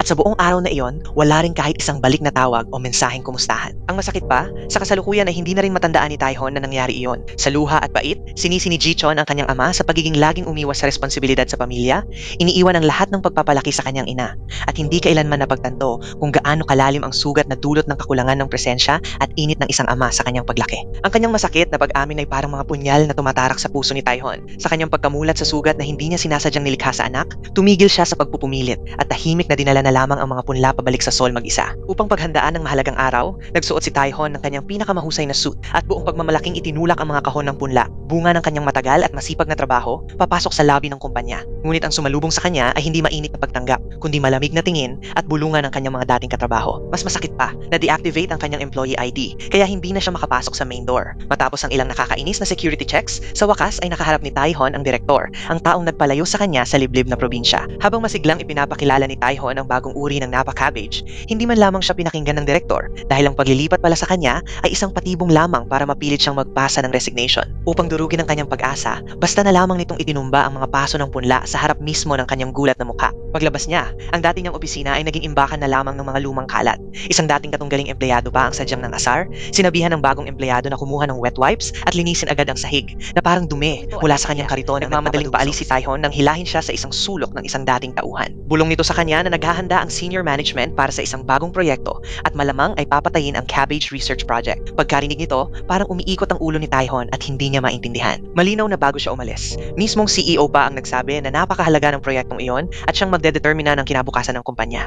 Kaya paanong basta na lamang nila itong kakanselahin? Dahil wala siyang makitang sagot, tahimik na sumakay si Taihon ng bus pabalik sa nayon upang maghintay ng balita. Ngunit sa pagkakataong ito, mas naging maingat siya at hindi nakalimutang bumili ng mga pasalubong para sa kanyang mga anak. Siyempre pa, tuwang-tuwa sina Jisang at Jigu at masayang ngumiti si Mireo habang pinagmamasdan ang mainit na tagpong iyon. Pero nang masiglang tinanong niya kung nasaan na ang kanyang regalo, si Taihon ay natigilan lamang at napatulala sa sobrang hiya. Abalang-abala siya sa pag-aalala sa mga bata, kaya tuluyan niyang nakalimutan ang para sa kanyang asawa. Nainis si Mireo, tumalikod at bumalik sa kanyang silid. Naiwang mag-isa ang nagtatampong asawa, kaya kinuha ni Taihon ang natitirang regalo at dinala ito sa kwarto ni Jichon. Sa pagkakataong ito, hindi na siya gumamit ng mahigpit na paraan para piliting bumalik si Jichon sa Seoul. Sa halip, mahinahon niyang inilapag ang regalo. Hindi na niya pinilit ang anak at pinili niyang umatras muna. Sinubukan niyang unawain ang pananaw ng kanyang anak at kahit alam niyang hindi madaling magbago ang lahat, umaasa siyang magiging mas maunawain at matyaga si Jichon. Kinabukasan, sabay-sabay na nagpunta sa bukid ang buong pamilya para alagaan ang mga tanim na napaka-cabbage. Nakakagulat na ang dalawang nakababatang anak na sina Jisang at Jigu ay sobrang sigla sa pagtatrabaho at mas maliwanag pa ang mga ngiti nila kaysa noong nasa paaralan sila. Nang makita ni Taihon na masaya ang kanyang mga anak, gumaan ang kanyang pakiramdam. Nais niyang samantalahin ang pagkakataong ito para mas lalo pang mapalapit sa kanila. Pero pagkapangbukas pa lamang niya ng bibig, nasabi niya ang maling bagay. Dahil doon, nagalit ng husto si Jisang at basta na lamang itong umalis. Isang tunay na malamya at hindi sanay makipag-usap na ama, napabuntong hininga na lang si Taihon at naupo sa tabi ni Jichon. Matapos ang ilang gabi ng pag-iisip, inamin niya sa sarili na napabayaan niya ng sobra ang kanyang pamilya. Kahit pa si Jichon ay mabuting anak mula pagkabata at hindi kailanman pinahirapan ng kanyang mga magulang, alam ni Taihon na hindi biro ang maging panganay sa pamilya. Sa halos 20 taon, pasan niya ang napakaraming inaasahan mula sa magulang, kailangang maging huwaran at sabay panggampanan ang papel na dapat sana ay sa ama, ang pag-aalaga sa mga kapatid upang punan ang mga emosyonal na pagkukulang ng kanilang ama. Ngunit sensitibo rin si Jichon. Pinutol niya ang sinasabi ng kanyang ama at diretsahang nagtanong, "May nangyari ba sa Seoul, Dad?" Iniwasan ni Taihon ang tanong at ayaw niyang pag-usapan ito. Sa halip, pinayuhan niya si Jichon na huwag nang itago ang mga bagay-bagay at piliin ang tamang oras para sabihin sa kanyang ina ang totoo tungkol sa pag-drop out sa pag-aaral dahil kung hindi, kapag sumabog ang time bomb na iyon, magugulo ng husto ang buong pamilya. Lumipas ang panahon at 10 araw na ang nakalipas mula nang isumiti niya ang mga sample ng punla. Ngunit nanatiling tahimik ang kumpanya. Unti-unting nakaramdam si Taihon ng masamang kutob pero wala siyang magawa kundi maghintay ng may pasensya. Isang gabi, pauwi siya nang makasalubong niya ang pinuno ng baryo. Pagkakita pa lang sa kanya, bumuhos agad ang mga insulto nito. Tinawag siyang tanga at sinabing para siyang naloloko na nga ay siya pa ang tumutulong sa pagkalkula ng pera ng iba. Nagpalitan sila ng matitinding salita hanggang sa uminit ang dugo ng dalawa. Sa huli, nauwi ito sa suntukan ng dalawang nasa gitnang edad. Sa mismong sandaling iyon, dumating sina Jichon at Bomi, ang magkasintahang nagsisimula pa lang ang relasyon mula sa eskwela. Nang makita nila ang nakakatakot na eksena, agad silang tumakbo para awatin ang away. Nang malaman ni Mireo na ang kanyang asawa ay nakipag-away sa pinuno ng baryo, labis siyang nag-alala at nainis. Pinayuhan niya si Taihon na magtimpi na lang dahil sa lupa rin naman ng lalaking iyon umaasa ang buong pamilya para mabuhay. Ngunit si Taihon ay bulag sa galit. Hindi niya matanggap na may mga insulto sa kumpanyang inialay niya ang buong kabataan niya. Pati pusa ay nadamay sa kanyang inis at mahigpit niyang ipinagbawal kay Jichon na dumaan pa sa bahay ng pinuno ng baryo at halos idineklara na niya ang digmaan laban sa katabing bahay. Kawawa sina Jichon at Bomi. Ang biglaang alitan ng kanilang mga ama ay nauwi sa isang probinsyang Romeo at Juliet ang kanilang pag-iibigan. Kinabukasan, habang papunta si Taihon sa taniman ng repolyo, nakasalubong niya ang asawa ng pinuno ng baryo. Magiliw ito at humingi ng paumanhin sa nangyari kahapon at sinabi ring nasa bukid ang kanyang asawa. Nang marinig ito, biglang nagbago ang ekspresyon ni Taihon at dali-dali siyang tumakbo papunta sa bukid. Lumalabas na noong nag-away sila noong nakaraang gabi, nagbanta ang pinuno ng baryo na sisirain ang kanyang mga tanim na repolyo. Kinabahan si Taihon na baka totohanin ito. At pagkatapos, ang pinakamasamang nangyari. Ang dating luntian at maayos na taniman ng repolyo, ang bunga ng kanyang pagpupuyat at pagod ay winasak ng tuluyan sa loob lamang ng isang gabi. Nang makita ni Taihon ang trahedya, siya ay gumuho at napaupo sa sobrang sakit at bighati. Lahat ng kanyang pagsisikap, lahat ng pag-asa na inialay niya ay naging isa na lamang na wasak na alaala. Sa kanyang isipan, pawang puot lamang ang naroon, kasabay ng isang malakas na sigaw, "Sino ang gumawa nito?" At natural, ang unang pumasok sa kanyang isip ay ang punong nayon. Umabot sa sukdulan ng kanyang galit at nanumpa si Taihon na mula ngayon, magiging mortal na magkaaway sila ng punong nayon. Bitbit ang pusong puno ng sama ng loob. Direkta siyang tumakbo papunta sa bahay ng kabilang panig upang humingi ng malinaw na paliwanag, ngunit nagkunwaring naguguluhan ang punong nayon at mariing sinabi na tiyak na hindi niya gagawin ang ganoong maruming gawain. Kung hihina lang ang init ng ulo ni Taihon, mapapansin niyang may mali sa sitwasyon. Isang tunay na magsasaka ang punong nayon. Higit kanino man, alam niya ang hirap ng pagsasaka at kung gaano kahalaga ang bawat halaman. Magagawa ba niyang wasakin ang buong malusog na taniman ng repolyo dahil lamang sa ilang alitan? Lalo pat siya mismo ang nagpagod sa pagbubungkal ng lupa na iyon. Sino ba ang sisira sa sarili niyang pinaghirapan? Dahil sa hayagang akusasyon ni Taihon, nagsimulang maghinala ang punong nayon na may madilim na pakana.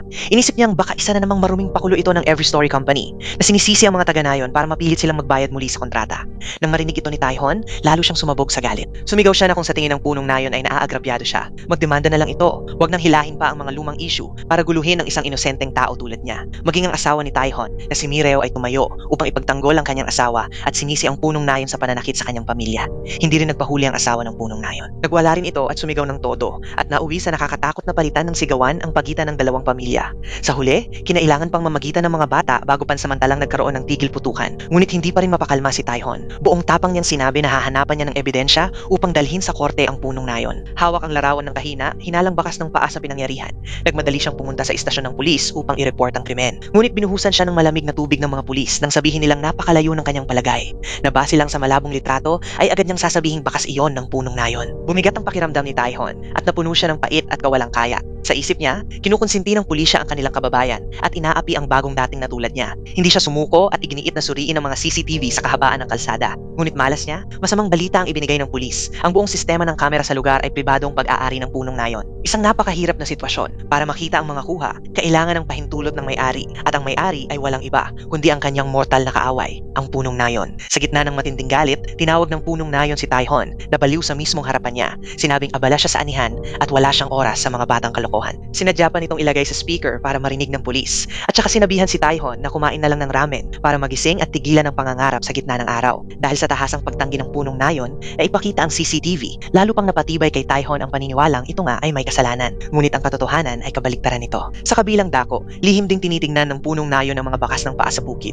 Napaisip siya ng may bahid ng pagka-espiritual. Hindi naman ito mukhang bakas ng tao? Matapos pag-isipan, nagpasya siyang huwag nang tingnan pa ang mga CCTV.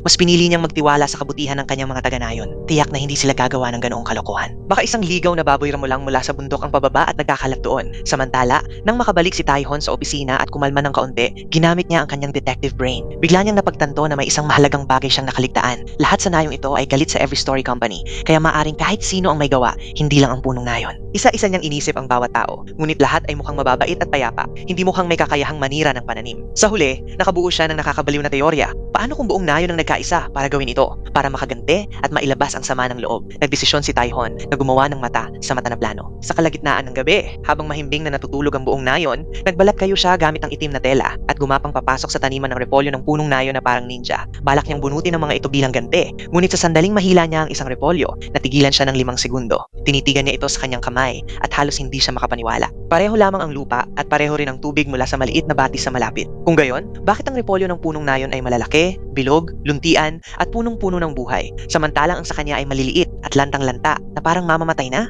Matapos ang matinding paglalaban ng isip, tuluyang binitawan ni Taihon ang plano ng paghihiganti. Sa halip, dinala niya ang trophy cabbage mula sa taniman ng punong nayon pabalik sa opisina upang pag-aralan. Ang resulta ay nagpatungo sa kanya na yumuko sa paggalang. Napaka-perpekto ng repolyo na iyon, walang kahit anong maipupuna. Dahil dito, nakaramdam ng hiya si Taihon sa dati niyang makitid na pag-iisip. Isang taong labis magmalasakit sa bawat piraso ng repolyo, tulad ng punong baryo. Paano niya magagawang sirain ang pinaghirapan ng iba? Para matunton ang tunay na salarin, kinabukasan ay nagpasya si Taihon na maging isang detective. Mula sa pagtatago sa mga palumpong para maniktik hanggang sa pag-stalk, sinundan niya ang bawat kilos ng mga taga-nayon para makahanap ng bakas. Pero kahit ginamit niya ang lahat ng pro skills niya, zero pa rin ang naging resulta. Nang makita ng asawa niyang si Mireo na malungkot siya, inalok nito na tulungan siyang buhati ng bigat ng problema. Pero agad itong tinanggihan ni Taihon. Ayaw niyang dagdagan pa ang pag-aalala ng kanyang asawa dahil alam niyang sapat na ang nakakapagod na gawaing bahay at pag-aalaga ng mga bata. Talagang husband of the year siya. Kahit may pinagdadaanan, napaka-considerate pa rin sa asawa. Nagpatuloy ang investigasyon. Balak sana ni Taihon na magtanong sa landlady para makahanap ng mga pahiwatig, pero nahuli siya nito mismo sa akto. Wala itong pinalampas at sinabihan siyang tigilan ng kakakatakbo dahil wala naman daw sa buong nayon ang natutuwa sa ginagawa niyang detective story company. Pagkatapos, dinala siya ng landlady sa Sunshine Cafe, ang punong tanggapan ng Women's Association ng nayon. Pagpasok pa lang ni Taihon, agad na nanlamig ang mga mukha ng lahat. Lumalabas na matagal na palang napapansin ng mga taga-nayon ng kanyang amateur na pagiging detective. Pero ang mga taga-yon Riri ay talagang tipo ng taong matalas magsalita pero mabait ang puso. Kahit pinagsabihan siya bilang pasaway, binigyan Binigyan pa rin nila siya ng basket ng mani at pinaupo para magbalat bilang parusa sa kanyang ugaling palihim na sumusubaybay. Sa puntong ito, ramdam ni Taihon ang halo-halong hiya at pagsisisi. Hihingi na sana siya ng paumanhin sa lahat ng magsalita ang landlady at binaliwala ito. Sabi niya, quits na raw sila dahil noong una silang lumipat ng pamilya roon, hindi rin naging maganda ang pagtanggap ng mga tao dahil sa mga prejudice. Dagdag pa ng isang matandang babae na nakaupo sa tabi, mariing sinabi, ang taniman ng repolyo mo ay siguradong hindi sinira ng kahit sino sa nayon na ito. Lahat tayo dito ay mga masisipag na magsasaka. Sino ba ang gagawa ng ganong karumaldumal na bagay ang sisira sa dugot pawis ng kapwa? Napatigil si Taihon sa narinig. Marahil, mali nga siya na agad husgahan ng mga tapat na taong ito gamit ang mapaghinala niyang city dweller eyes. Paulit-ulit siyang tumango, puno ng pagsisisi sa pagdududa niya sa mababait niyang kapitbahay. Ngunit wala siyang ideya na habang abala siya sa pagsisisi, ang kanyang panganay na anak na si Jichon ay nahuhulog naman sa isang matinding krisis sa relasyon. Habang umiinit araw-araw ang damdamin ni na Jichon at Bomi sa mata ng punong baryo, ang perpektong mapapangasawa para kay Bomi ay si Park, ang batang masigla at ambisyosong pulis. Siya rin ang taong nakatanggap ng ulat ni Taihon tungkol sa krimen noong nakaraang araw. Nang makita ng punong baryo na masiglang iniimbitahan si Park sa hapunan at walang tigil pa itong pinupuri bilang future son-in-law, hindi na mapakali si Jichon. Sumiklab ang kanyang selos at nagpasya siyang tigilan na ang pagiging kaibigan lang. Direkta siyang lumapit kay Bomi upang ipakita ang kanyang tunay na nararamdaman. Sa isang awkward pero tapat na pag-amin, napaiyak si Bomi sa sobrang saya.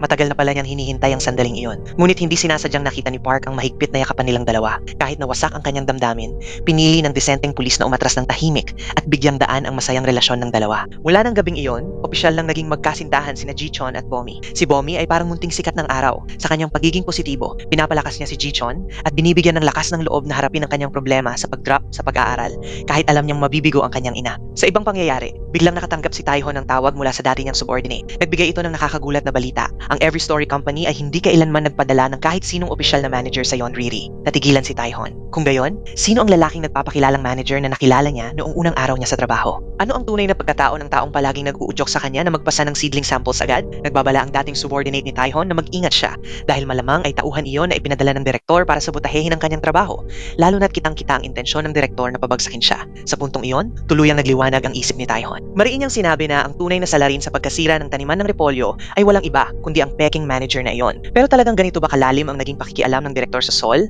para itulak siya sa isang sulok? Lumabas na, ang lahat pala ay isang malaking panlilin lang lamang. Matapos pagsama-samahin ng lahat ng mga pahiwatig, sa wakas ay natanto ni Taihon ang nakakatakot na katotohanan. Walang pakialam ang bawat kumpanyang sangkot sa kwento tungkol sa bagong uri ng Napa cabbage. Ang tunay nilang hangarin ay ang makuha ang lahat ng lupain sa nayon ng Yonriri upang baguhin ang gamit nito. Ang pagpapadala sa kanya roon at ang pangakong mahalagang proyekto ay isa lamang palusot upang takpan ang maruming planong pang-aagaw ng lupa. Mas lalong sumakit para kay Taihon nang mapagtanto niyang pati ang executive, ang taong dati niyang iginagalang, ay kasabwat din sa kasunduang ito. Kaya mahigit isang buwan, ang mga sample ng punla na pinaghirapan niya ay walang natanggap na kahit anong tugon. Habang abala at masigla ang mga taga-Yonriri sa nalalapit na anihan, nagdesisyon pa ring huwag sumuko si Taihon.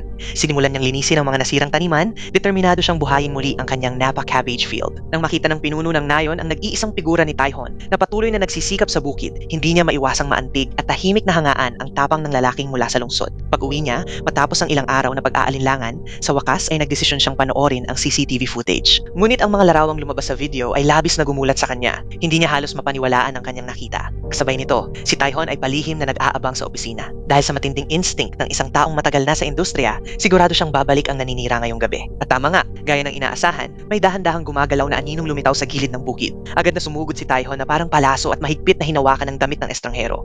Sa ilalim ng mahinang ilaw, nabunyag ang mukha ng salarin. Wala nang iba, kundi ang lalaking nagpakilalang branch manager noong unang araw.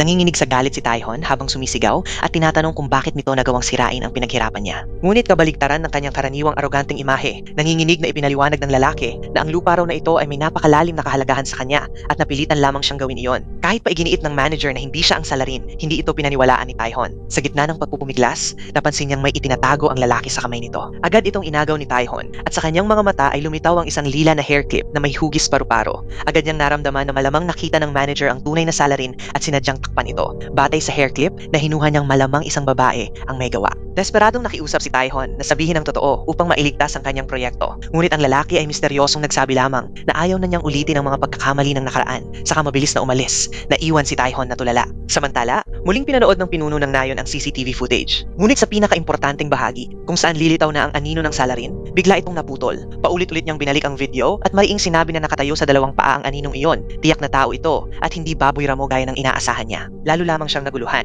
at inalo ang sarili na marahil ay ayaw lang ipakita ng tadhana ang mukha ng salarin dahil sa kanyang pagnanais na protektahan ang mga taga-nayon. Kinaumagahan, bigla na lamang sumugod si Taihon sa bahay ng pinuno ng nayon, dahilan upang manginig ito sa takot. Pagkakita pa lang niya kay Taihon, agad siyang nagkunwaring mainitin ng ulo at galit na tinanong kung ano ang kailangan nito. Lalo lamang nagduda si Taihon sa kanyang kilos. Ipinakita niya ang lila na hair clip bilang ebidensya, sinasabing nakuha niya ito sa mismong pinangyarihan. Mariing itinanggi ito ng pinuno, sabay sabing maraming tao sa nayon ang gumagamit ng ganitong clip, kaya imposibleng matukoy kung kanino ito. Ngunit sa tagal ng karanasan ni Taihon sa negosyo, agad niyang nahalata na nagpapanggap lamang ito. Pinilit niya ang pinuno na ilabas ang CCTV footage para harapin ang katotohanan. Nang makita niya ang eksaktong sandaling naputol ang video, napuno si Taihon ng matinding pagkabigo at kawalan ng magawa. Sa puntong iyon, biglang binitiwan ng pinuno ang isang kakaibang paliwanag para takpan ang issue. Huwag kang padalos-dalos sa konklusyon. Hindi porket may lumalakad na dalawang paa, tao na agad yon. Ang misteryoso at halos espiritual na pahayag na ito ay muling nagdala sa kaso ng Cabbage Field sa isang patay na dulo. Upang protektahan ng mga taga-nayon, nagbitaw pa siya ng iba't ibang hindi kapani-paniwalang dahilan. Parang baka ang salarin ay isang kanggaro, isang ostrich, o kaya naman ay nag-evolve na ang mga mababangis na baboy ramo sa nayon ng Yonriri at marunong na silang maglakad sa dalawang paa. Nang marinig yun ni Taihon, wala siyang nasabi. Diretsahan niyang sinabi sa pinuno ng nayon, kung gusto ninyong linisin ang pangalan ng mga taga-nayon, ang tanging paraan ay mahuli ang tunay na may sala sa akto. Matapos mag-isip ng ilang sandali, sa wakas ay pumayag ang pinuno na makipagtulungan sa pagbabantay. Gayunpaman, nanatili siyang matigas ang ulo at ayaw gamitin ang hair clip para tanungin ang mga taga-nayon dahil natatakot siyang masaktan ang damdamin ng mga ito.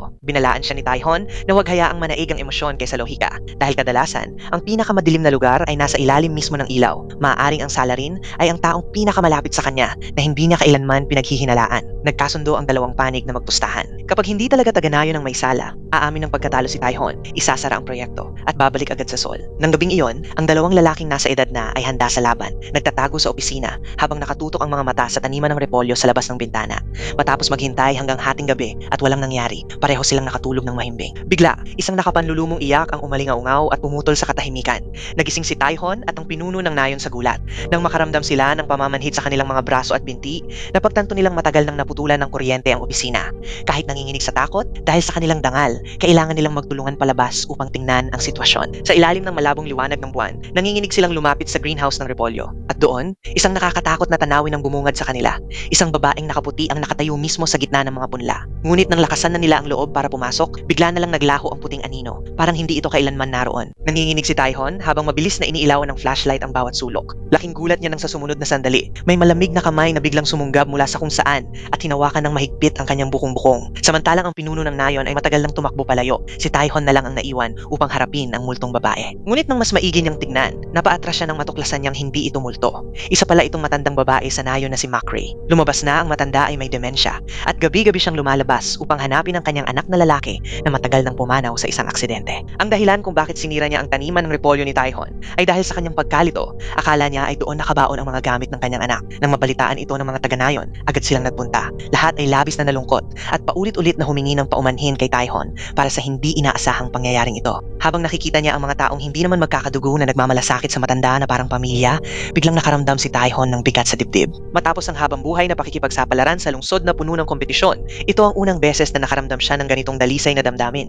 Isang lugar kung saan nauunawaan ng mga estranghero ang sakit ng isa't isa at handang tumulong ng walang kapalit. Nag-alok ang pinuno ng nayon na bayaran ng pinsala sa taniman ng repolyo, ngunit mariing tumanggi si Taihon. Paano niya magagawang sisihin ang isang matanda at may sakit? Ngunit hindi pa doon natatapos ang mga problema. Pagkatapos lang maresolba ang suliranin sa labas, sumiklab naman ang problema sa pamilya. Habang nagtatalo sila ng kanyang asawa, aksidenteng nabunyag ni Taihon ang nakakagulat na sekreto. Ang panganay nilang anak na si Jichon ay tumigil na pala sa pag-aaral ng medisina. Para kay Mireo, para itong kidlat na tumama sa kanya. Dahil sa matinding gulat, inatake siya ng matinding panik at nawalan ng malay. Sa sandaling iyon, napagtanto ni Taihon at ng mga bata na matagal ng tahimik na dumaranas si Mireo ng seryosong sakit sa pag-iisip na walang nakakaalam. Nang makita siyang nahihirapan at ang mga bata na umiiyak sa takot, labis na sinisi ni Taihon ang kanyang sarili.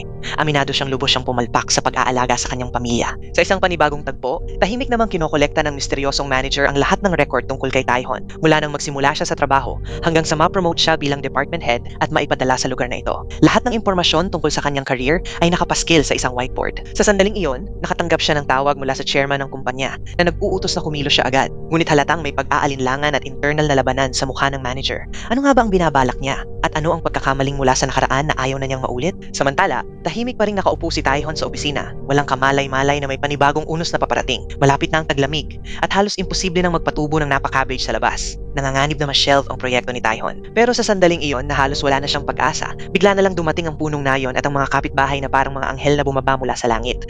May dala silang mga sealing box na maingat nilang inalagaan at sinabihan siya na ilagay ang mga ito sa greenhouse para hindi maapektuhan ng frost. Ang kabutihan ng mga taong dati niyang pinagdududahan ay labis na nakaantig kay Taihon. Napatahimik siya at hindi makapagsalita. Pero huwag munang masyadong magpakampante. Dumating ang isang bisitang hindi inaasahan at sinira ang okasyon. Si Director Lee na may masamang pakay. Pagkababa pa lang niya ng sasakyan, tinakpan agad niya ang ilong, kunwaring nandidiri at nagreklamo na mabaho raw ang hangin sa probinsya. Nang makita ang bakanting bukid, tumawa siya ng may pagmamataas. Pinagtatawanan si Taihon dahil wala raw itong nagawa sa loob ng kalahating taon. Magsosorry na sana si Taihon nang biglang nagbago ng tono si Director Lee at pinuri siya na mahusay ang ginawa niya. Direkta pa nitong sinabi na ang pagkabigo niya ay eksaktong resulta na gusto ng kumpanya. Pagkatapos, nagsimula itong magpinta ng malaking pangako tungkol sa isang proyekto sa hinaharap sa Yonriri Village na si Taihon lang daw ang makakagawa. Habang tinitingnan ang peking ngiti nito, kinilabutan si Taihon. Inihagis ng direktor ang isang bunton ng mga dokumento at mabilis na umalis bago pa siya mapalibutan ng mga taga-nayon. Hawak ang report, napatunayan ni Taihon na tama ang masamang kutob niya. Bumalik na naman ang kumpanya sa dating estilo nito. Gumagawa ng peking ebidensya para sabihing sobrang taas ng pesticide level ng kanyang mga tanim.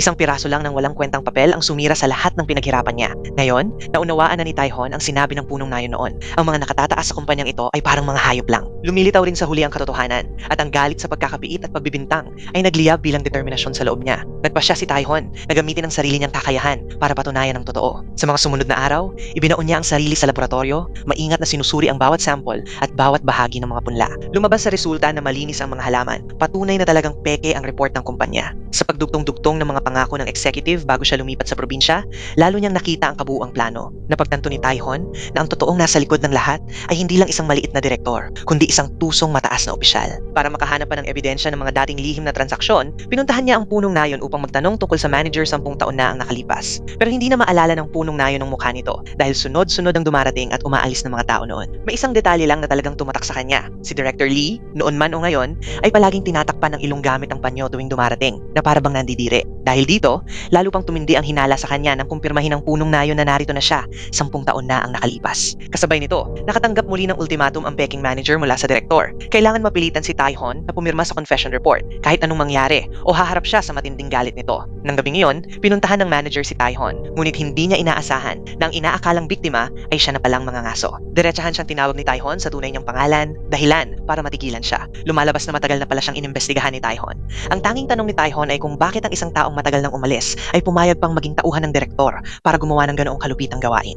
Hindi sumagot ang manager at malamig na binalik lang ang isang mapanuyang salita. Magmatigas ka lang, pero sa huli, pipirma ka rin. Isang babalang puno ng banta na lalong nagpalapot sa tensyon. Sa ibang pangyayari, matapos ang isang matapat na pag-uusap sa kanyang ina, sa wakas ay nagdesisyon ang panganay na si Jichon na umalis sa kanyang comfort zone. Babalik siya sa Seoul para kumuha ng National Medical Licensing Exam. Hindi ito pagsuko sa kagustuhan ng kanyang mga magulang, kundi paraan niya para tapusin ang sinimulan niya at hanapin ang tunay na landas na gusto niya. Nang makita ng asawa niyang nag-aalala at balak sumama sa anak, pinigilan siya ni Taihon. Naiintindihan niya na tulad ng mga ibon, kailangang matutong lumipad ng mag-isa ang mga anak at kailangang matutong magpakawala ang mga magulang para lumaki sila sa sarili nilang mga paa.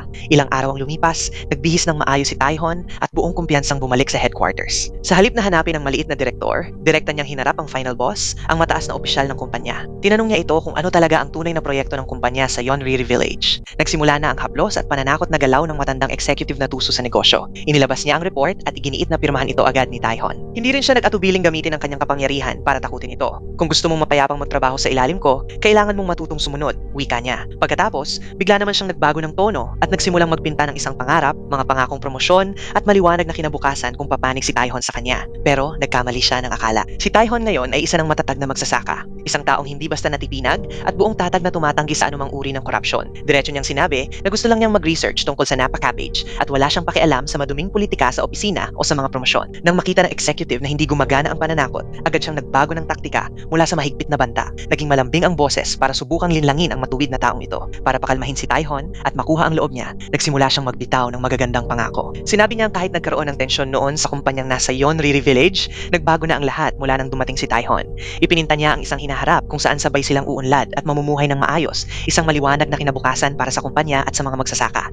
Kapag sumang-ayon lang si Taihon, Taihon, ilalabas niya sa publiko ang malaking plano ng pag-unlad na ito. Bilang pagtatapos ng palabas, inilabas niya ang isang fountain pen mula sa bulsa at inilahad ito kay Taihon. Malinaw ang ibig sabihin, pirmahan ang peking report na ito at makukuha mo ang lahat ng gusto mo. Matapos, makasiguradong hindi siya nagsisinungaling. Dahan-dahang kinuha ni Taihon ang panulat, may pag-aalinlangan. Ngunit habang nilalaro ni Taihon ang tensyon sa matandang tuso sa kumpanya, isang totoong lindol ang sumabog sa kanilang tahanan. Lumalabas na si Jichon ay hindi pumunta sa Seoul para kunin ang pagsusulit sa doktor gaya ng ipinangako niya. Pumunta siya roon para sa mas matinding hakbang. Opisyal niyang isinumite ang pag-alis niya sa paaralan. Parang kidlat sa gitna ng maaliwalas na langit ang balitang ito. Nang hina si Mireo at bigla na lamang bumagsak sa sahig. Hindi niya matanggap ang mapait na katotohanan. Buong buhay niya, isinakripisyo niya ang lahat at nagpakumbaba sa pagmamakaawa sa iba't ibang tao para lang mabigyan ng magandang kinabukasan ang kanyang anak. Pero ngayon, ang batang pinanghawakan niya ng lahat ng pag-asa. Siya pang sumira ng lahat gamit ang sarili niyang mga kamay. Si Jichon naman ay puno ng frustrasyon dahil hindi siya naiintindihan.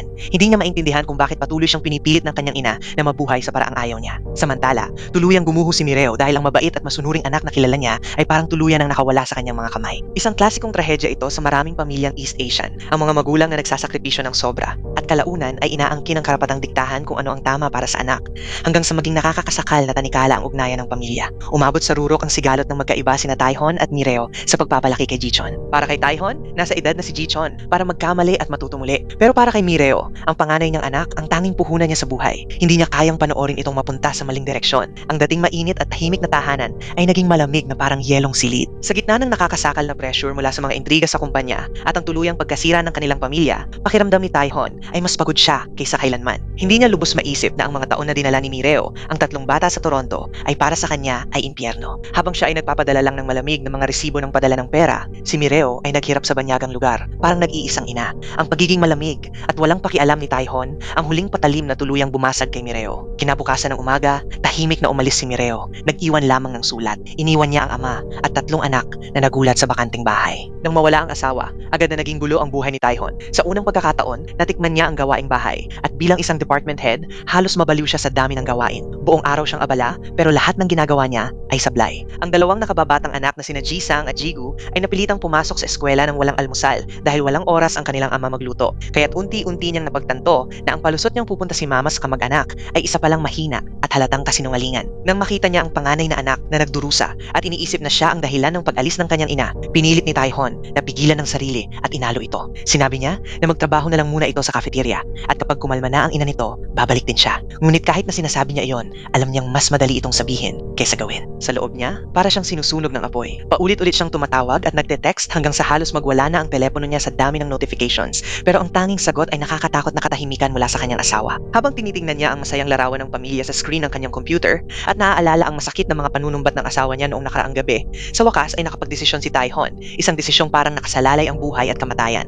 Siya na mismo ang tumawag sa executive at pumayag na suportahan ang bagong proyekto sa Yonriri. Sa kanyang desperasyon, ito ang tanging at pinakamabilis na paraan na naiisip niya para maiahon ang kanyang pamilya mula sa kanayunan at maibalik sila sa Seoul, ang lugar na inaakala niyang doon malulutas ang lahat ng kanyang problema. Kinabukasan, nakatanggap si Taihon ng isang hindi inaasahang regalo mula sa kumpanya, mga hanay ng truck ng pataba na i-deliver sa ilalim ng pangalan ng suporta sa suklay para sa mga taga Yonriri. May kasamang palusot pa ang executive na isa raw itong gantimpala sa mga tagumpay na naabot ni Taihon. Masayang kinuha ni Taihon ang pataba upang ipamahagi sa mga taga-nayon, pero nagduda ang pinuno ng baryo. Diretsahan niya itong kinutya, tiyak daw na laso ng mga iyon. Hindi raw kailanman magiging mabait ng ganoon ang mga tao sa kumpanyang iyon ng walang kapalit. Gayunpaman, dahil sobrang hangarin ni Taihon na tulungan ng mga taga-nayon na mapataas ang kanilang kita, ginawa niya ang lahat para kumbinsihin sila. Matapos ang ilang pananatili roon, unti-unti niyang naunawaan ang hirap ng buhay, ang pagtatanim na nakayuko sa lupa at nakabilad sa araw at ulan. Dahil sa tapat na hangarin ni Taihon, sa huli ay pumayag din ang pinuno ng baryo. Pagkatapos, masayang isinabit ang mga banner ng kooperasyon at pagkakaibigan sa buong nayon. Personal pang pinangunahan ng pinuno ng baryo ang pamamahagi ng pataba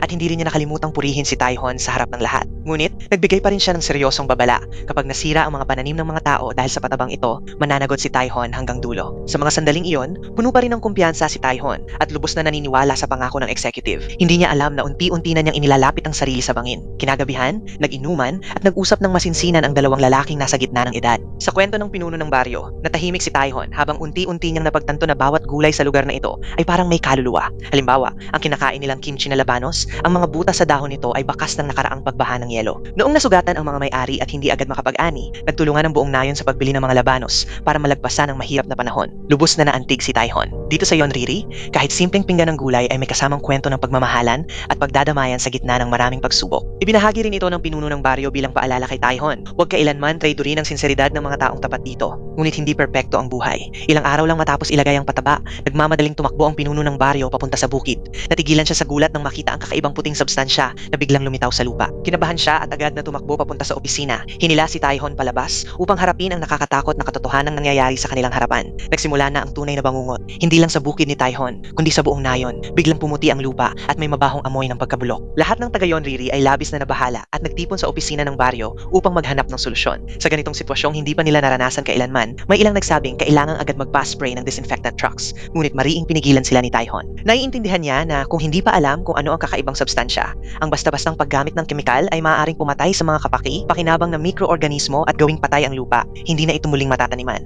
Lalong nagpanik ang mga tao, at dahil si Taihon lang ang humahadlang pero wala pang solusyon, ibinuhos nila ang galit sa kanya. Kahit na naiintindihan ng pinuno ng baryo ang lohika ni Taihon, wala rin siyang magawa laban sa galit ng mga tao. Upang malaman ang katotohanan, tahimik na nagpunta si Taihon sa bawat bahay at nangolekta ng mga sample ng lupa para dalhin sa laboratorio. Habang papatawag na sana siya sa headquarters para humingi ng modernong kagamitan, bigla niyang naalala ang sinabi ng executive tungkol sa regalo para sa Yonriri. Naramdaman niyang maaaring patibong ito, kaya agad niyang tinapos ang tawag at dinala ang lahat ng sample sa Agricultural Science and Technology Institute. Habang naghihintay ng resulta, puyat siyang nagsagawa ng sariling pagsusuri. Laking gulat niya nang matuklasang ang puting substansya ay radioactive at may kakaibang amoy. Hindi ito katulad ng kahit anong klase ng pataba.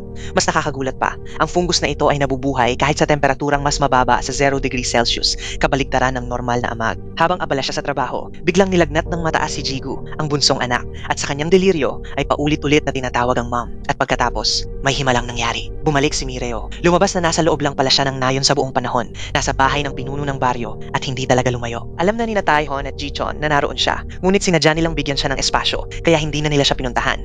Nang mabalitaan niyang malubhang may sakit ang kanyang anak, isinantabi ni Mireo ang kanyang pride at agad na umuwi para alagaan ito. Dahil sa pag-aalaga ng kanyang mama, unti-unting bumaba ang lagnat ni Jigu at nagising siya. Dahil sa pakiusap ng bunso, sa wakas ay pumayag si Mireo na bumalik sila sa kanilang bahay. Biglang naging hindi pangkaraniwang mainit at maaliwalas ang atmosphere ng pamilya matapos ang sunod-sunod na mabibigat na araw. Nagkaroon ng mag-asawa ng pinakatapat na pag-uusap na naranasan nila. Inamin ni Mireo na matapos niyang makasama ang punong nayon at ang asawa nito, nagsimula niyang pag-isipan muli ang kanyang matigas na paraan ng pagpapalaki sa mga anak.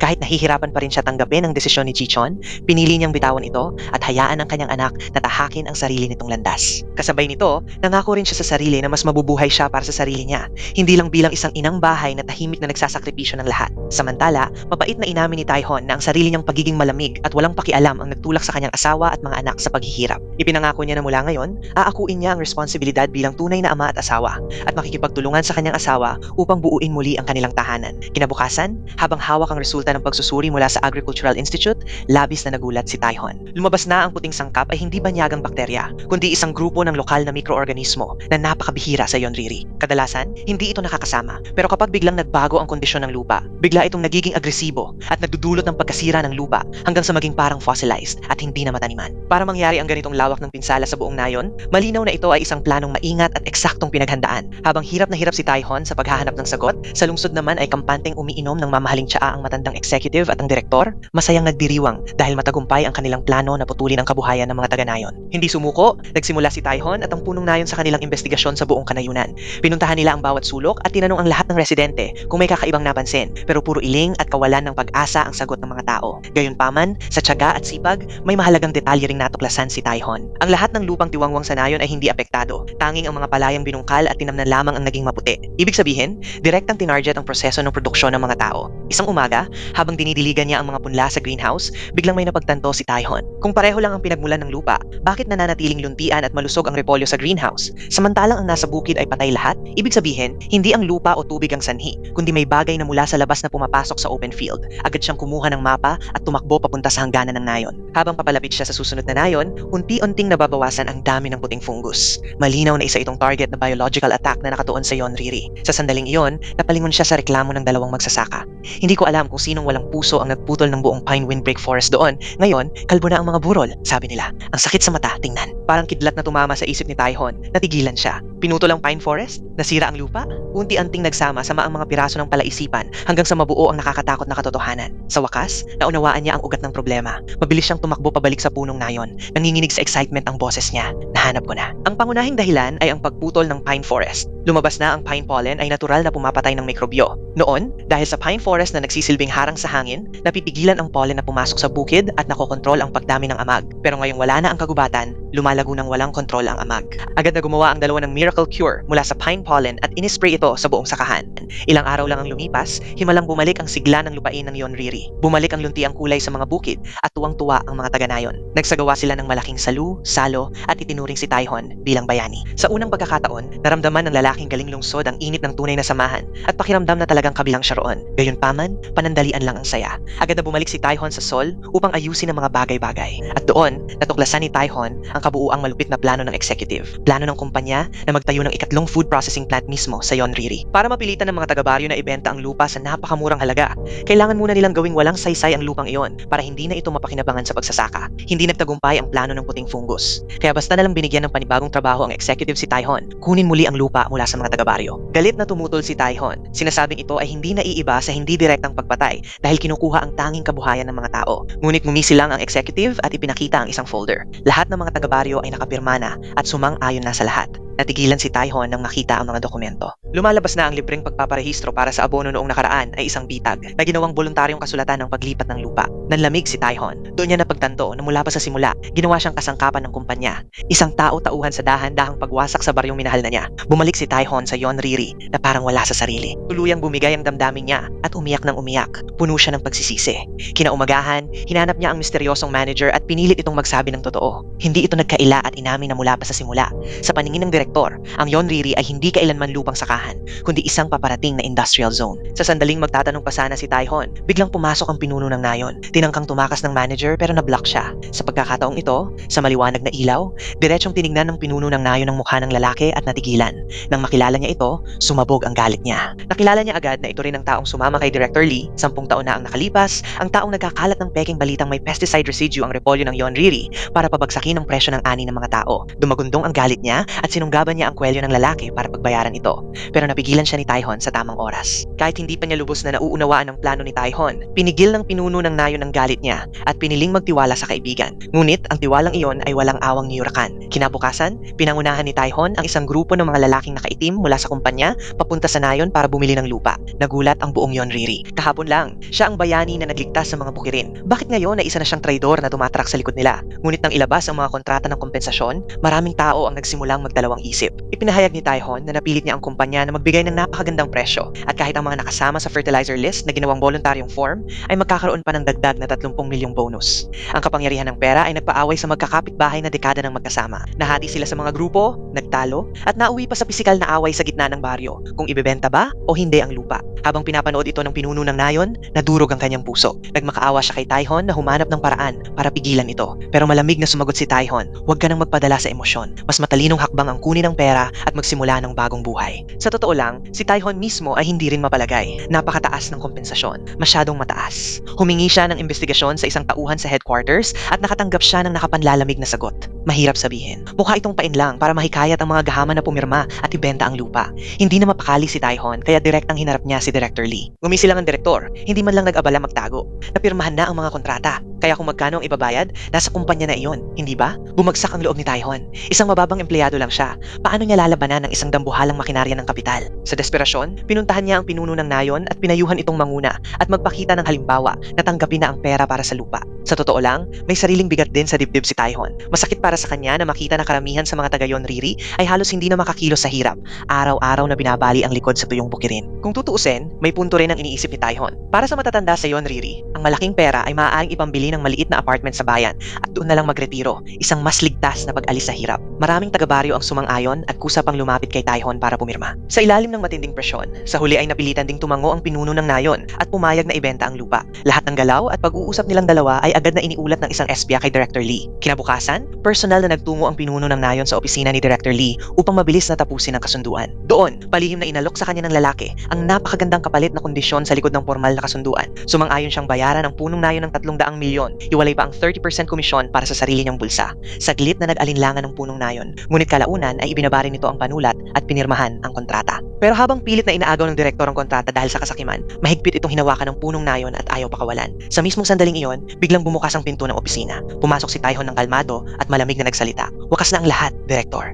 Nagkatinginan ang dalawang matandang lalaki at ngumiti ng may tagumpay. Doon lang napagtanto ng direktor na nahulog siya sa isang perpektong bitag. Lumalabas na mula pa noong malaman ni Taihon na peke ang mga kondisyon ng kompensasyon ng kumpanya. Agad niyang isiniwalat ang lahat sa punong nayon. Nagkasundo ang dalawa na talunin ang direktor sa sarili nitong laro. Ginamit nila mismo ang espiya na ipinakilala ng direktor para magkunwaring nag-away at pumayag na ibenta ang lupa. Ang mayabang na direktor naman ay agad na sumakay sa pain. Dahil sa sobrang kasakiman sa komisyon, isinagawa niya ang ilegal na kasunduan mismo sa loob ng opisina. Ang buong usapan ng suhulan ay naitala, walang kahit isang salita ang nawala. Mas nakakagulat pa, ang fountain pen na ginamit ng punong nayon sa pagpirma ay siya ring recording pen na ibinigay ng executive kay Taihon noong nakaraan bilang panlansi, para bang tinikman ng direktor ang sarili niyang gamot. Namutla siya ng husto. Sa sandaling iyon, pumasok ang isang opisyal ng kumpanya para tingnan ang progreso. Walang pag-aalinlangan, inilantad ni Taihon ang lahat ng ebidensya ng korupsyon at panunuhol ng direktor sa harap ng nakatataas. Akala nila ay tapos na si Director Lee, ngunit hindi ganoon kasimple ang buhay. Kahit nababahala ang opisyal ng kumpanya sa reputasyon ng korporasyon, sa tingin niya ay hindi pa sapat ang recording para tuluyang mapabagsak ang direktor.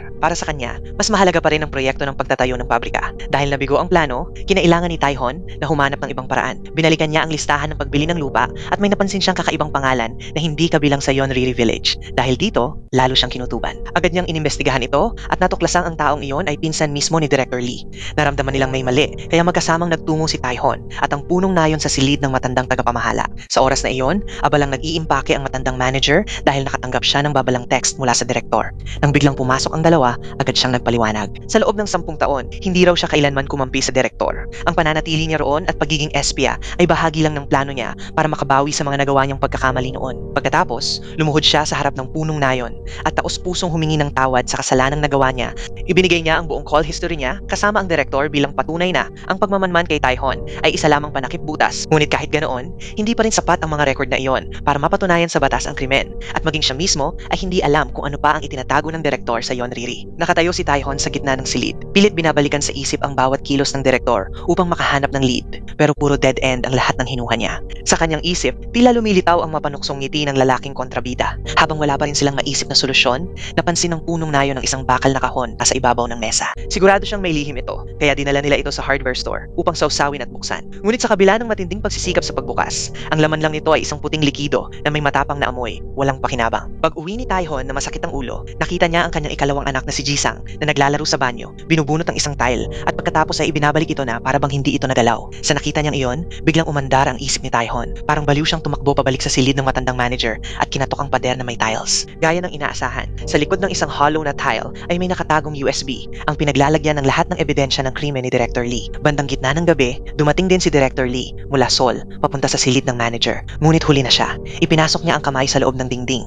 Desperadong hinahanap ang USB, ngunit lalo lang siyang nanghina nang mapagtantong wala na ito. Ngayon, hawak na ni Taihon ang desisyong baraha. Kumpiyansa niyang sinabi na ang mga dokumento tungkol sa pondo ng katiwalian at ang USB ay sapat na para ipakulong ang sakim na direktor. Piliting tumutol pa ang direktor, sinasabing hindi naman daw nakapangalan sa kanya ang USB, kaya paano raw mapapatunayang siya ang may kasalanan. Pero sa sandaling binasa ni Taihon, nang mahinahon ang pangalan ng bangko at ng mga kasabwat sa likod nito, agad namutla ang direktor na parabang nakakita ng multo. Sa matinding desperasyon, malakas niyang kinagat ang kamay ni Taihon at saka kumawala upang tumakas. Gayunpaman, nasa Yonriri Village siya, ang teritoryo ng United Farmers. Walang matatakbuhan ang direktor. Mabilis siyang hinarangan ng pinuno ng nayon kasama ang lahat ng mga taga-nayon at lokal na pulis. Dahil dito, binigyan ng napakalakas na headbutt ng pinuno ng nayon ng direktor at agad itong bumagsak na walang malay. Kinabukasan, dinala ni Taihon ang USB na naglalaman ng ebidensya kasama ang pinakamataas na kalidad na organic na repolyo, diretso sa Sol. Buo ang loob niyang pumasok sa board meeting at ginambala ito habang mariing hinihingi ang pagpapawalang bisa sa maruming proyekto ng pabrika upang maibalik ang kapayapaan sa Yonriri Village. Dahil sa matibay na ebidensya at sa pangambang masira ang imahe ng brand,